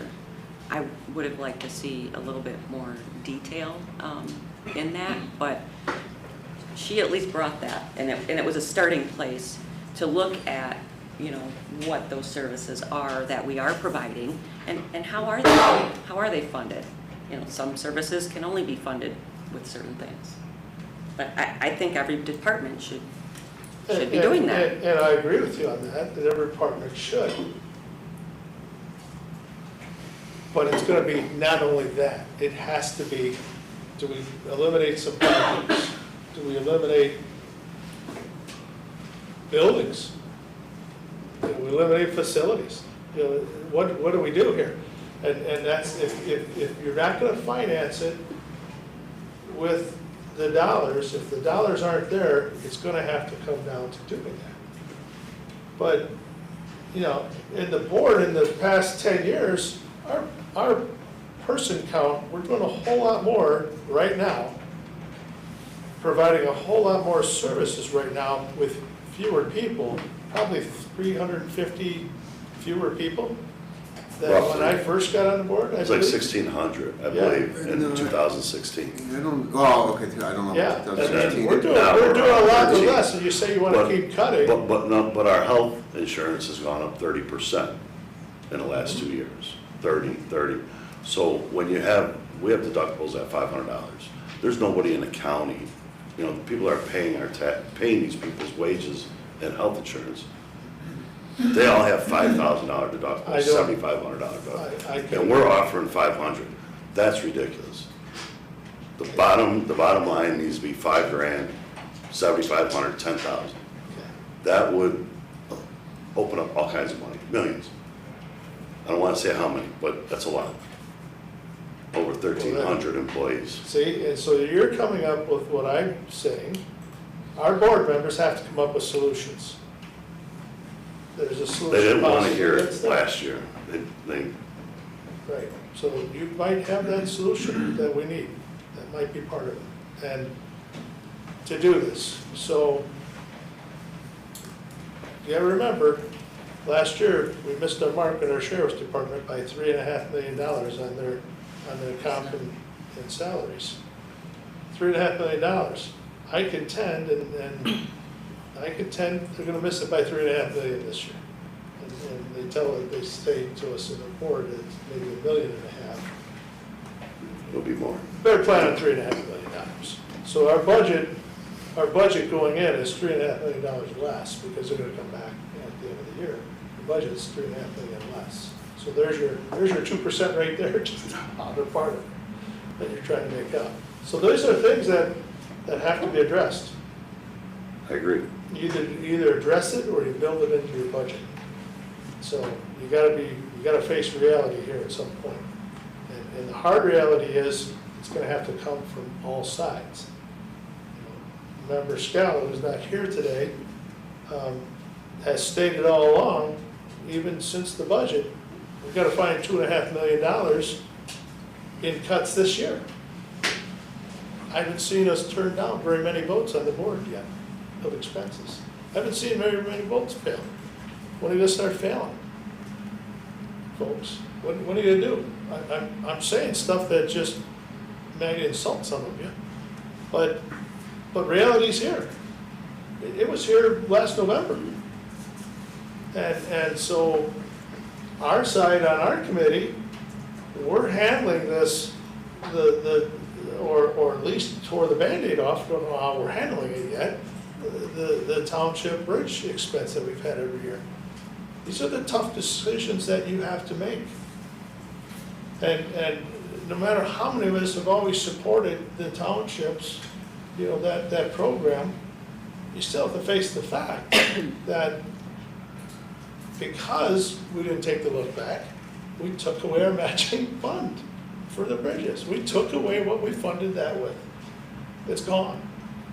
And so if we're gonna continue that as a board, or any sort of matching, we have to figure out a way to cover those things too, under the transportation side, and as a board side, because transportation, the only levy we did last year, we gave $500,000 to the squad cars, okay? Then we gave, you know, the 600, fortunately only the 650 out of the RTA tax, but matching fund, we actually cut in half prior to the budget while we were discussing the budget, and then when we passed the budget, we took the rest of it, so I think that was like $1.2 million. So my napkin math is $1.7 million that transportation gave. Transportation is now down, and they've been the carrying, transportation's been carrying this county board over the last several years for the most part. So think about this when you're having your discussions. Transportation has carried it where they had to balance out because our fund that we actually do levy every year, the part that's coming out of real estate taxes, is basically just our operating fund right now, paying the salaries and the wages and that. That's all we're levying for. So services end pretty quick when you start cutting that fund anymore, that levy. And right now, you dwindle any of these other projects, you take any more RTA tax, because you're not able to fund everything else. You know, if you're forced to take RTA tax to pay for these radios and cameras, I'm sorry, we're behind the 8 ball even more, because we give up all our service. Some of the board members will argue that we have projects in our 5-year plan that can be eliminated. Okay, you can eliminate them, okay. You also eliminate when some of those projects that are on there are at full funding, if we fund them, but you eliminate the grants that pay for 80–90% of them. You know, you eliminate that. Bike paths, example. A lot of that you get grants for that pay for the majority of those. They don't cost you that much per mile when you're doing those. So that's one of the arguments I hear from several board members is we pay for bike paths. Well, when you have matching grants and all that, you know, the roundabout up here on Charles Road, that roundabout where you got the grant for Charles Green. yeah, 2.4, right? Well, that funding isn't to take away from transportation RTA tax to fund the sheriff's department, who's way over budget on their personnel. Okay, it's not for that, because that RTA or that money is specific to that project when that construction starts. You can't take that money and use it for something else. So So your grants are very specific toward the projects that they come for. But you gotta remember, in our 5-year plan, a lot of those projects are funded by grants. But right now, we have in the 5-year project so when you sit there and say, well, we're not gonna do those projects, we're not gonna do those projects. There's projects that we took out of the RT fund, or not RT, out of the 5-year plan. We took Main Street out of the out. What was your meeting last week about? Meeting was about the developers are buying all the land up there, and Main Street is gonna have to be extended to Harmony Road and all of that. We don't even have it in our plan to pay for it. We took it out. We took it out because we didn't pass our levy last year the way we were going to, the way it was, should have been, I should say. And those projects are gonna, and I'm just an example there. We know that's coming at us, but we took it out of the plan. Didn't have a choice, took it out. We can put it back in the plan. We can put it right back in the plan, okay? But then we take something else out of the plan, okay? I think another way of saying what Chairman Kearns is saying is getting rid of one project, that opens up potentially some money that year for that, for whatever, for capital, for whatever else, well, plugging holes, but we have it seems like there's a cyclical annual problem that's structural in nature, not a one-time problem, right? Right. So you're really talking about what are things that we do every single year that you could cut? And in my head, there's only really a couple options, and one of them is transit. You know, you could get rid of all transit services, and that's $3 million a year you could open up. You could reduce your level of service and pavement condition. You know, right now, we try to have a certain pavement condition of this. You could live with a worse pavement condition, and instead of giving $5 or $6 million a year to resurfacing, maybe it's only $4. And you'd have to live with what the consequences of that are, which are worse pavements. Or you just lower your level of service in terms of not getting called out during certain snow events, right? You just get rid of all overtime. You know, you just live with the lower quality of service on the maintenance end. That's also something that you could structurally move the needle. But I think getting away from looking at this one-time holes, you know, filling it with cuts to projects, because that's not going to fix the problem. Right? It fix the problem for 1 year, but it's not going to help long term. So, I'm sorry about getting on my soapbox about this, but I think it needs to be said. It needs to be said publicly instead of between ourselves individually. It needs to be said publicly. Because we are not servicing our constituents as a whole when we're jeopardizing the financial stability of the county. So we have to be, all of your points are well taken, but we have to come up with the solutions. We can talk till we're blue in the face, but we have to come up with the solutions. You know, and not force the solutions upon ourselves because we didn't pass the levy and now all of a sudden we lose our bridge fund, matching fund. And that's not good when those kind of things happen. So it's forced upon ourselves, so we have to be, I'm glad they're bringing this forward to us to have this discussion. I mean, we've spent an hour and a half on this discussion, and we haven't got anywhere, but we've got a consensus of, say, the 2%. Carl, you've been quiet, so I'm gonna call you out here pretty quick.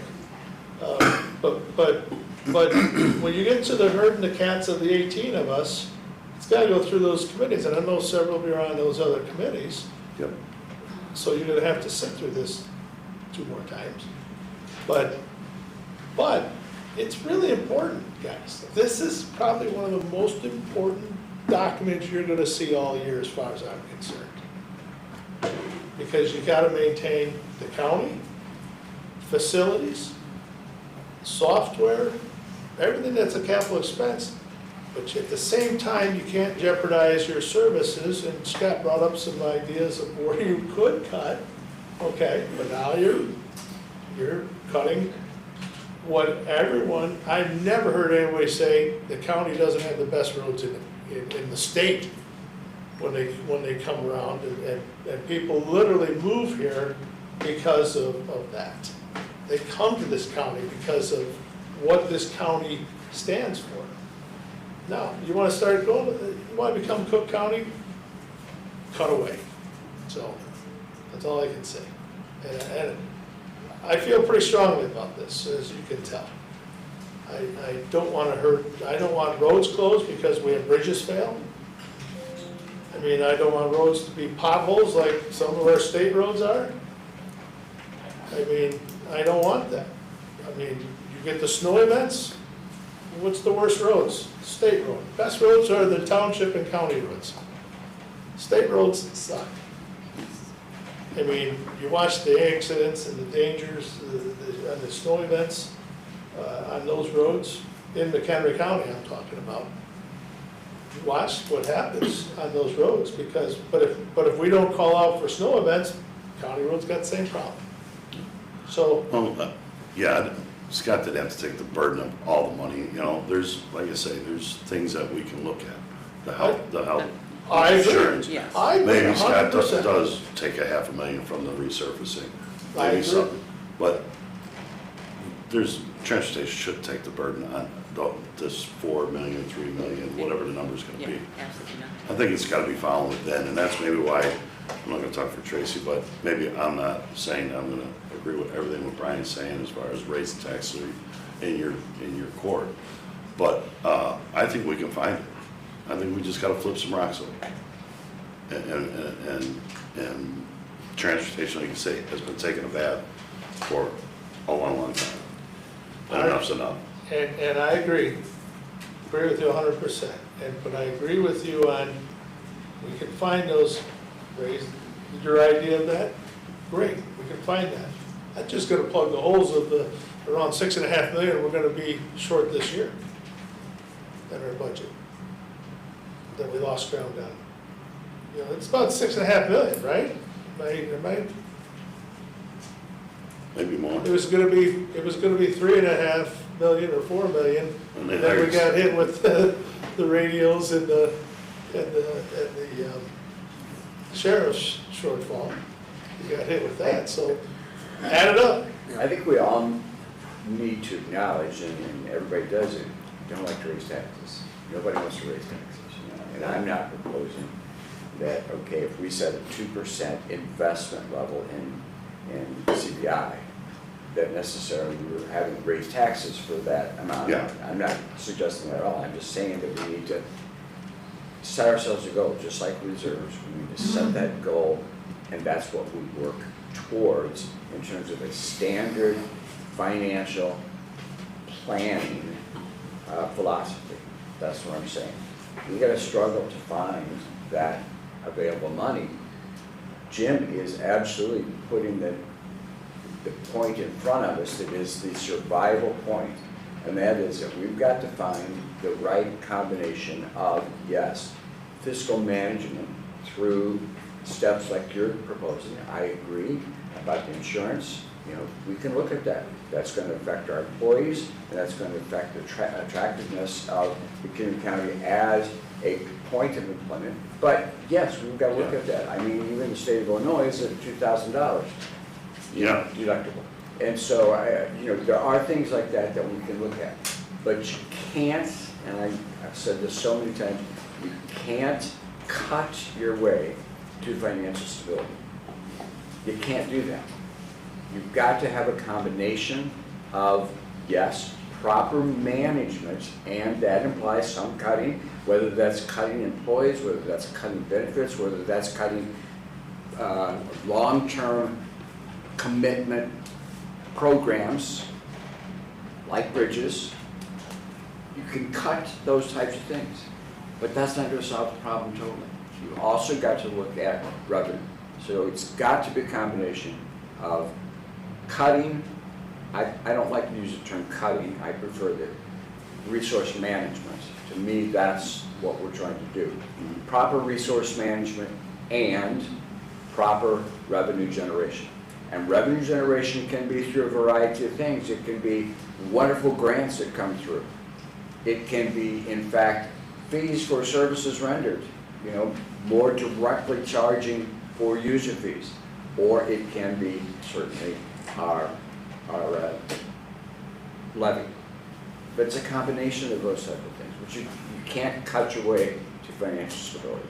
You've got to look at revenue as well.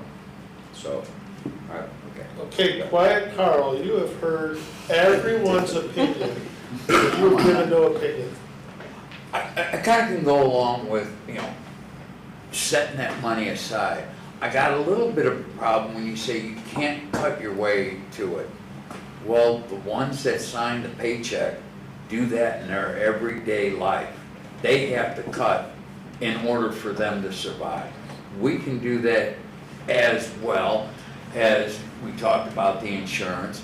And I think you brought up, when we did the budget, we sort of told the people, hey, cool it on your hiring, and all of a sudden, some departments went, back happy hiring. We also haven't, I kind of look at maybe some services, not so much in transportation, but others, are they still needed? Are they effective of having those services? And how about the people that signed the paycheck? Hey, here's a service, do you really want to have it? That's what it's going to cost you. We keep saying we got to have the best service. We have, when they try to do something, it's always a Taj Mahal effect of, hey, how about dialing it back a little bit, get the same thing done without spending, as much. Hey, instead of asking the state for the money, we can put a culvert in and have that road done for a fraction of it, because there's not, you brought it up, you don't have that much traffic going over it. You don't need to have a Taj Mahal. Culvert will take care. Throughout all the other departments in the county, using that philosophy, come on, let's look at how we can do things better without spending so much money. Carl, I've got to say that I'm not saying that you can't improve your financial situation by cutting. You certainly can, but you can't solve the entirety of the program.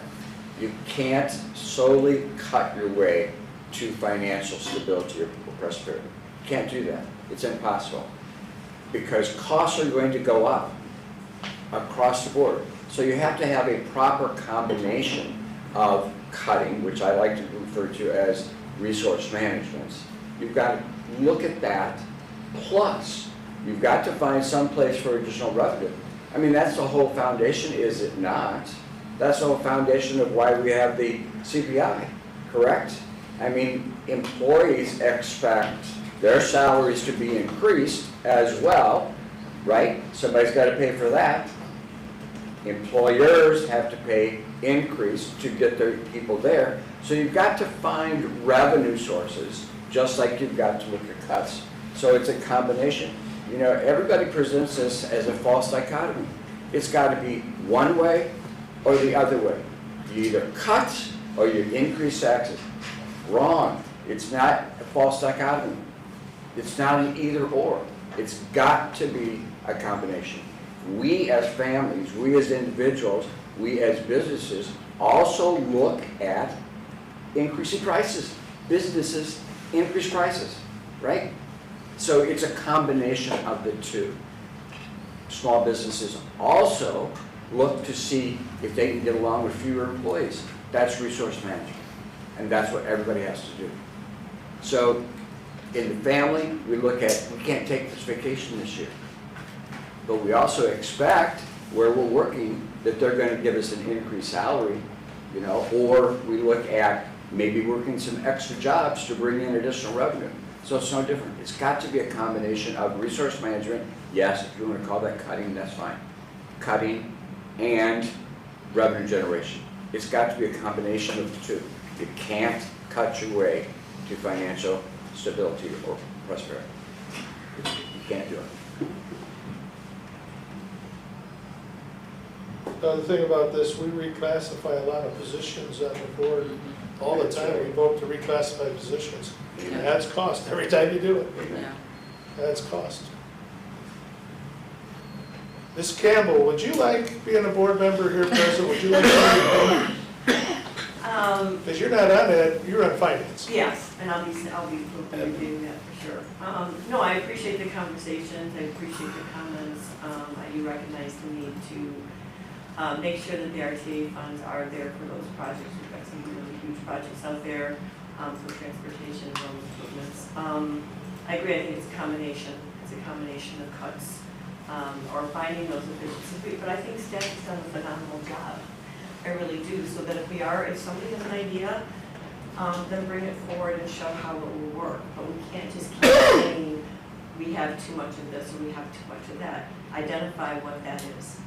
Be specific. What program you're right. Health department, your department came forward and they were very specific. They said, these are not mandated, but we consider them essential, right? So they differentiated.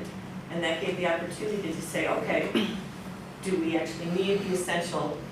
We know we have to do the mandated, so that's the process, right? But I think I keep hearing that there are places to cut and put it on the table so we can all see what that looks like. If you're talking about, the health insurance, what does that look like? Yeah, Right. and when I said health, I don't want to, it's just people here in the county, the $500 and $1,000 deductible isn't realistic to the people that are paying our paychecks. They are paying $5,000, $7,500, $10,000 deductibles. I don't see, I can say you deserve it, but not on the county's tax money. You go get a job and that's what they offer you, $500 deductible is great.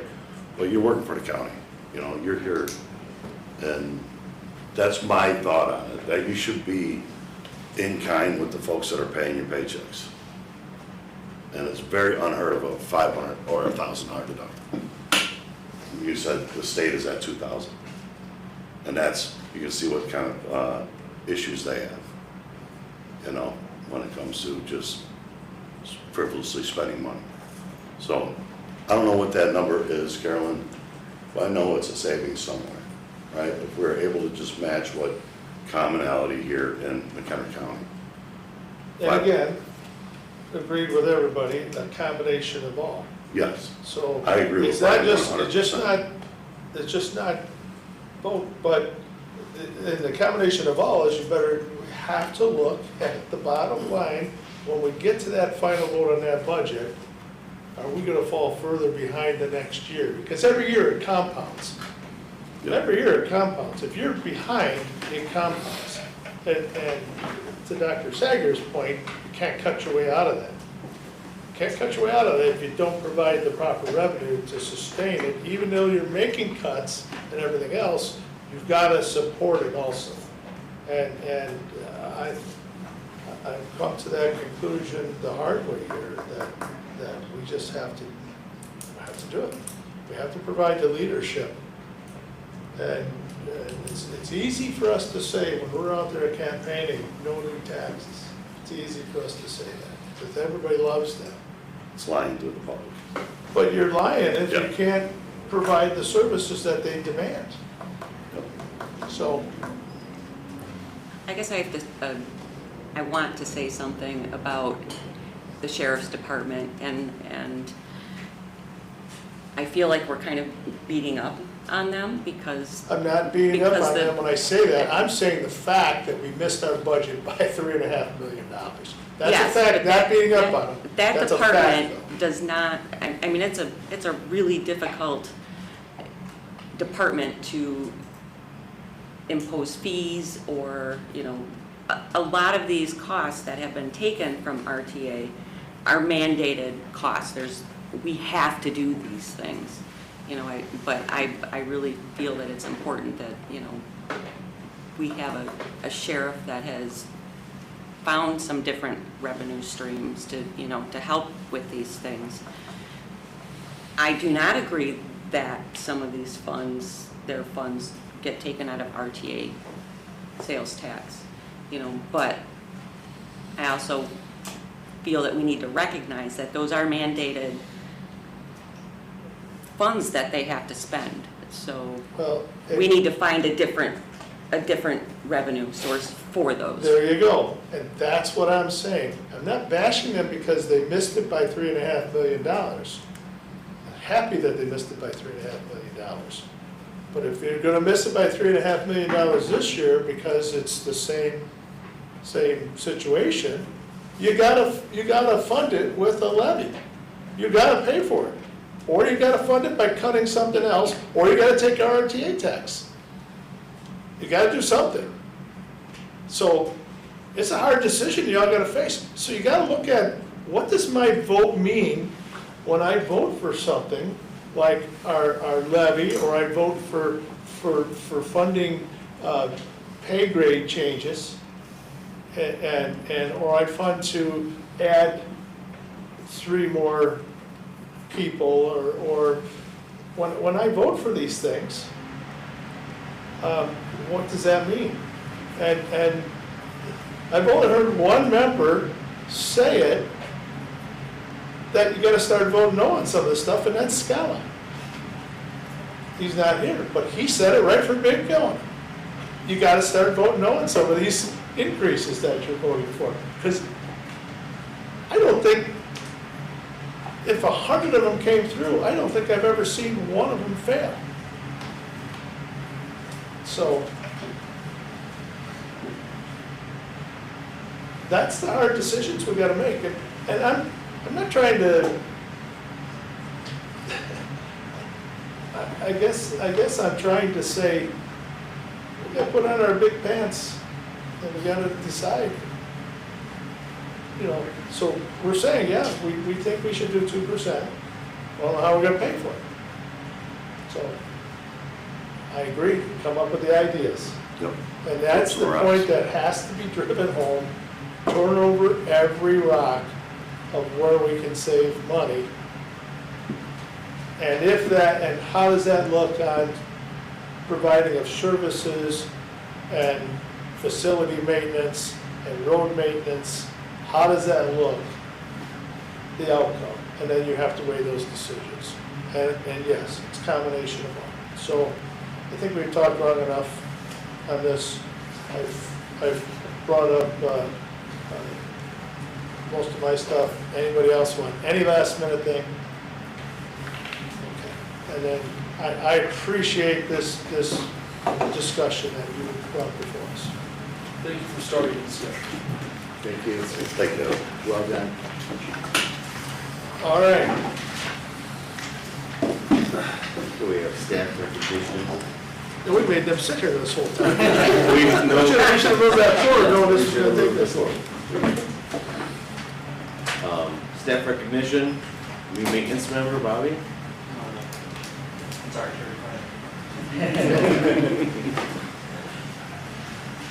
So, good morning, everybody.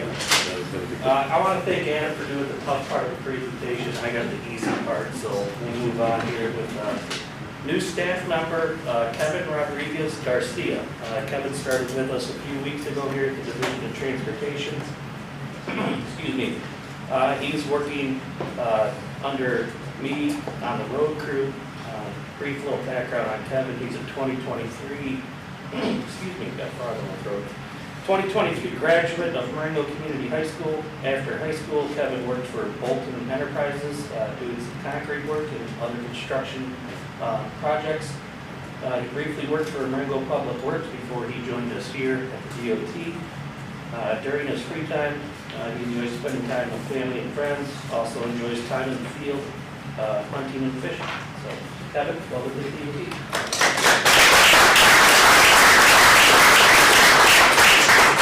I usually give about a 5-minute speech after. What if you don't? Welcome. Thank you, I appreciate it, guys. Nice to see you. Well, All right, thank you.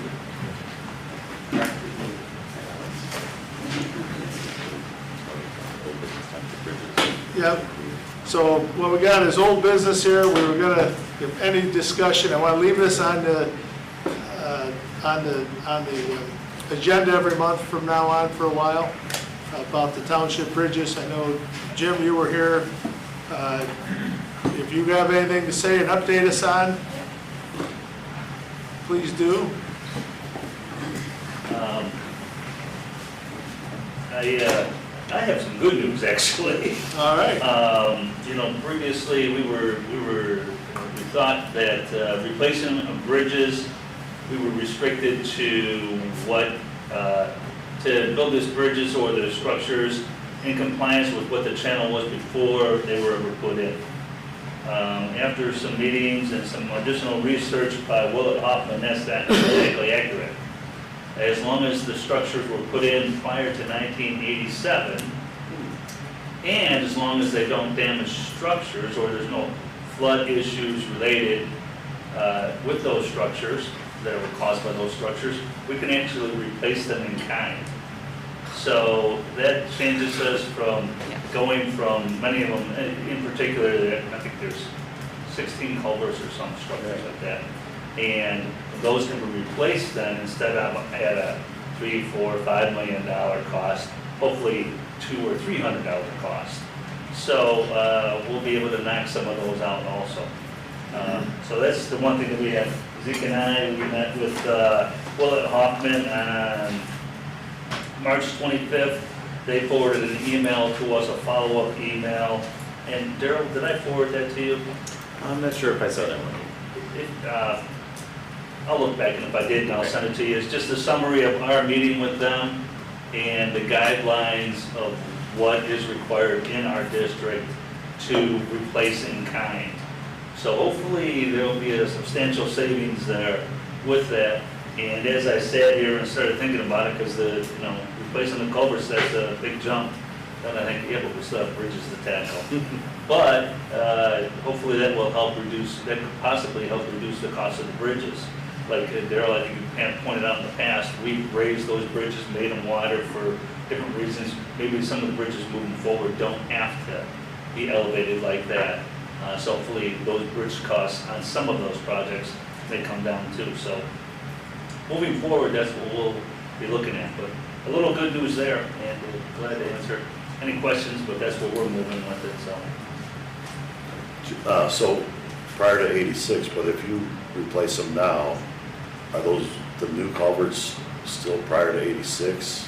Yeah, Maybe as in long as 30 they years were- from now, Yeah. that they as gotta long be as- replaced? Well, I don't know how they may change the statutes 30 years from now. Okay, But well, for now, speaking for right now, as long as the structures, and then I don't know that any weren't in there before 1987. So I think everything's, that will apply to them. The caveat is though, does it cause any structural damage to structures upstream when those were implemented? So we have to verify that. That might be a hiccup along the line, but on these rural culverts, hopefully that won't be an impact. So, and we'll maybe take care of 3/4 of them hopefully, or something like that. So That's great anyway, news. that's the only thing that I have to report to you. And then we got a little bit of good news, and hopefully we'll save some money that way. And again, we're moving forward now that we've got some additional information. We can start looking at culverts and prioritizing in that. So we're just.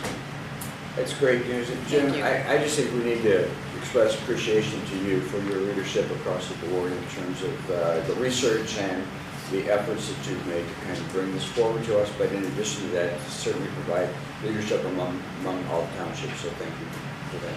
I think I appreciate that, but I think Don Gold may be the person that was really pushing it, and he may be the one that needs a lot of the credit because he's the one who's kind of pushed this to our forefront and kept on asking.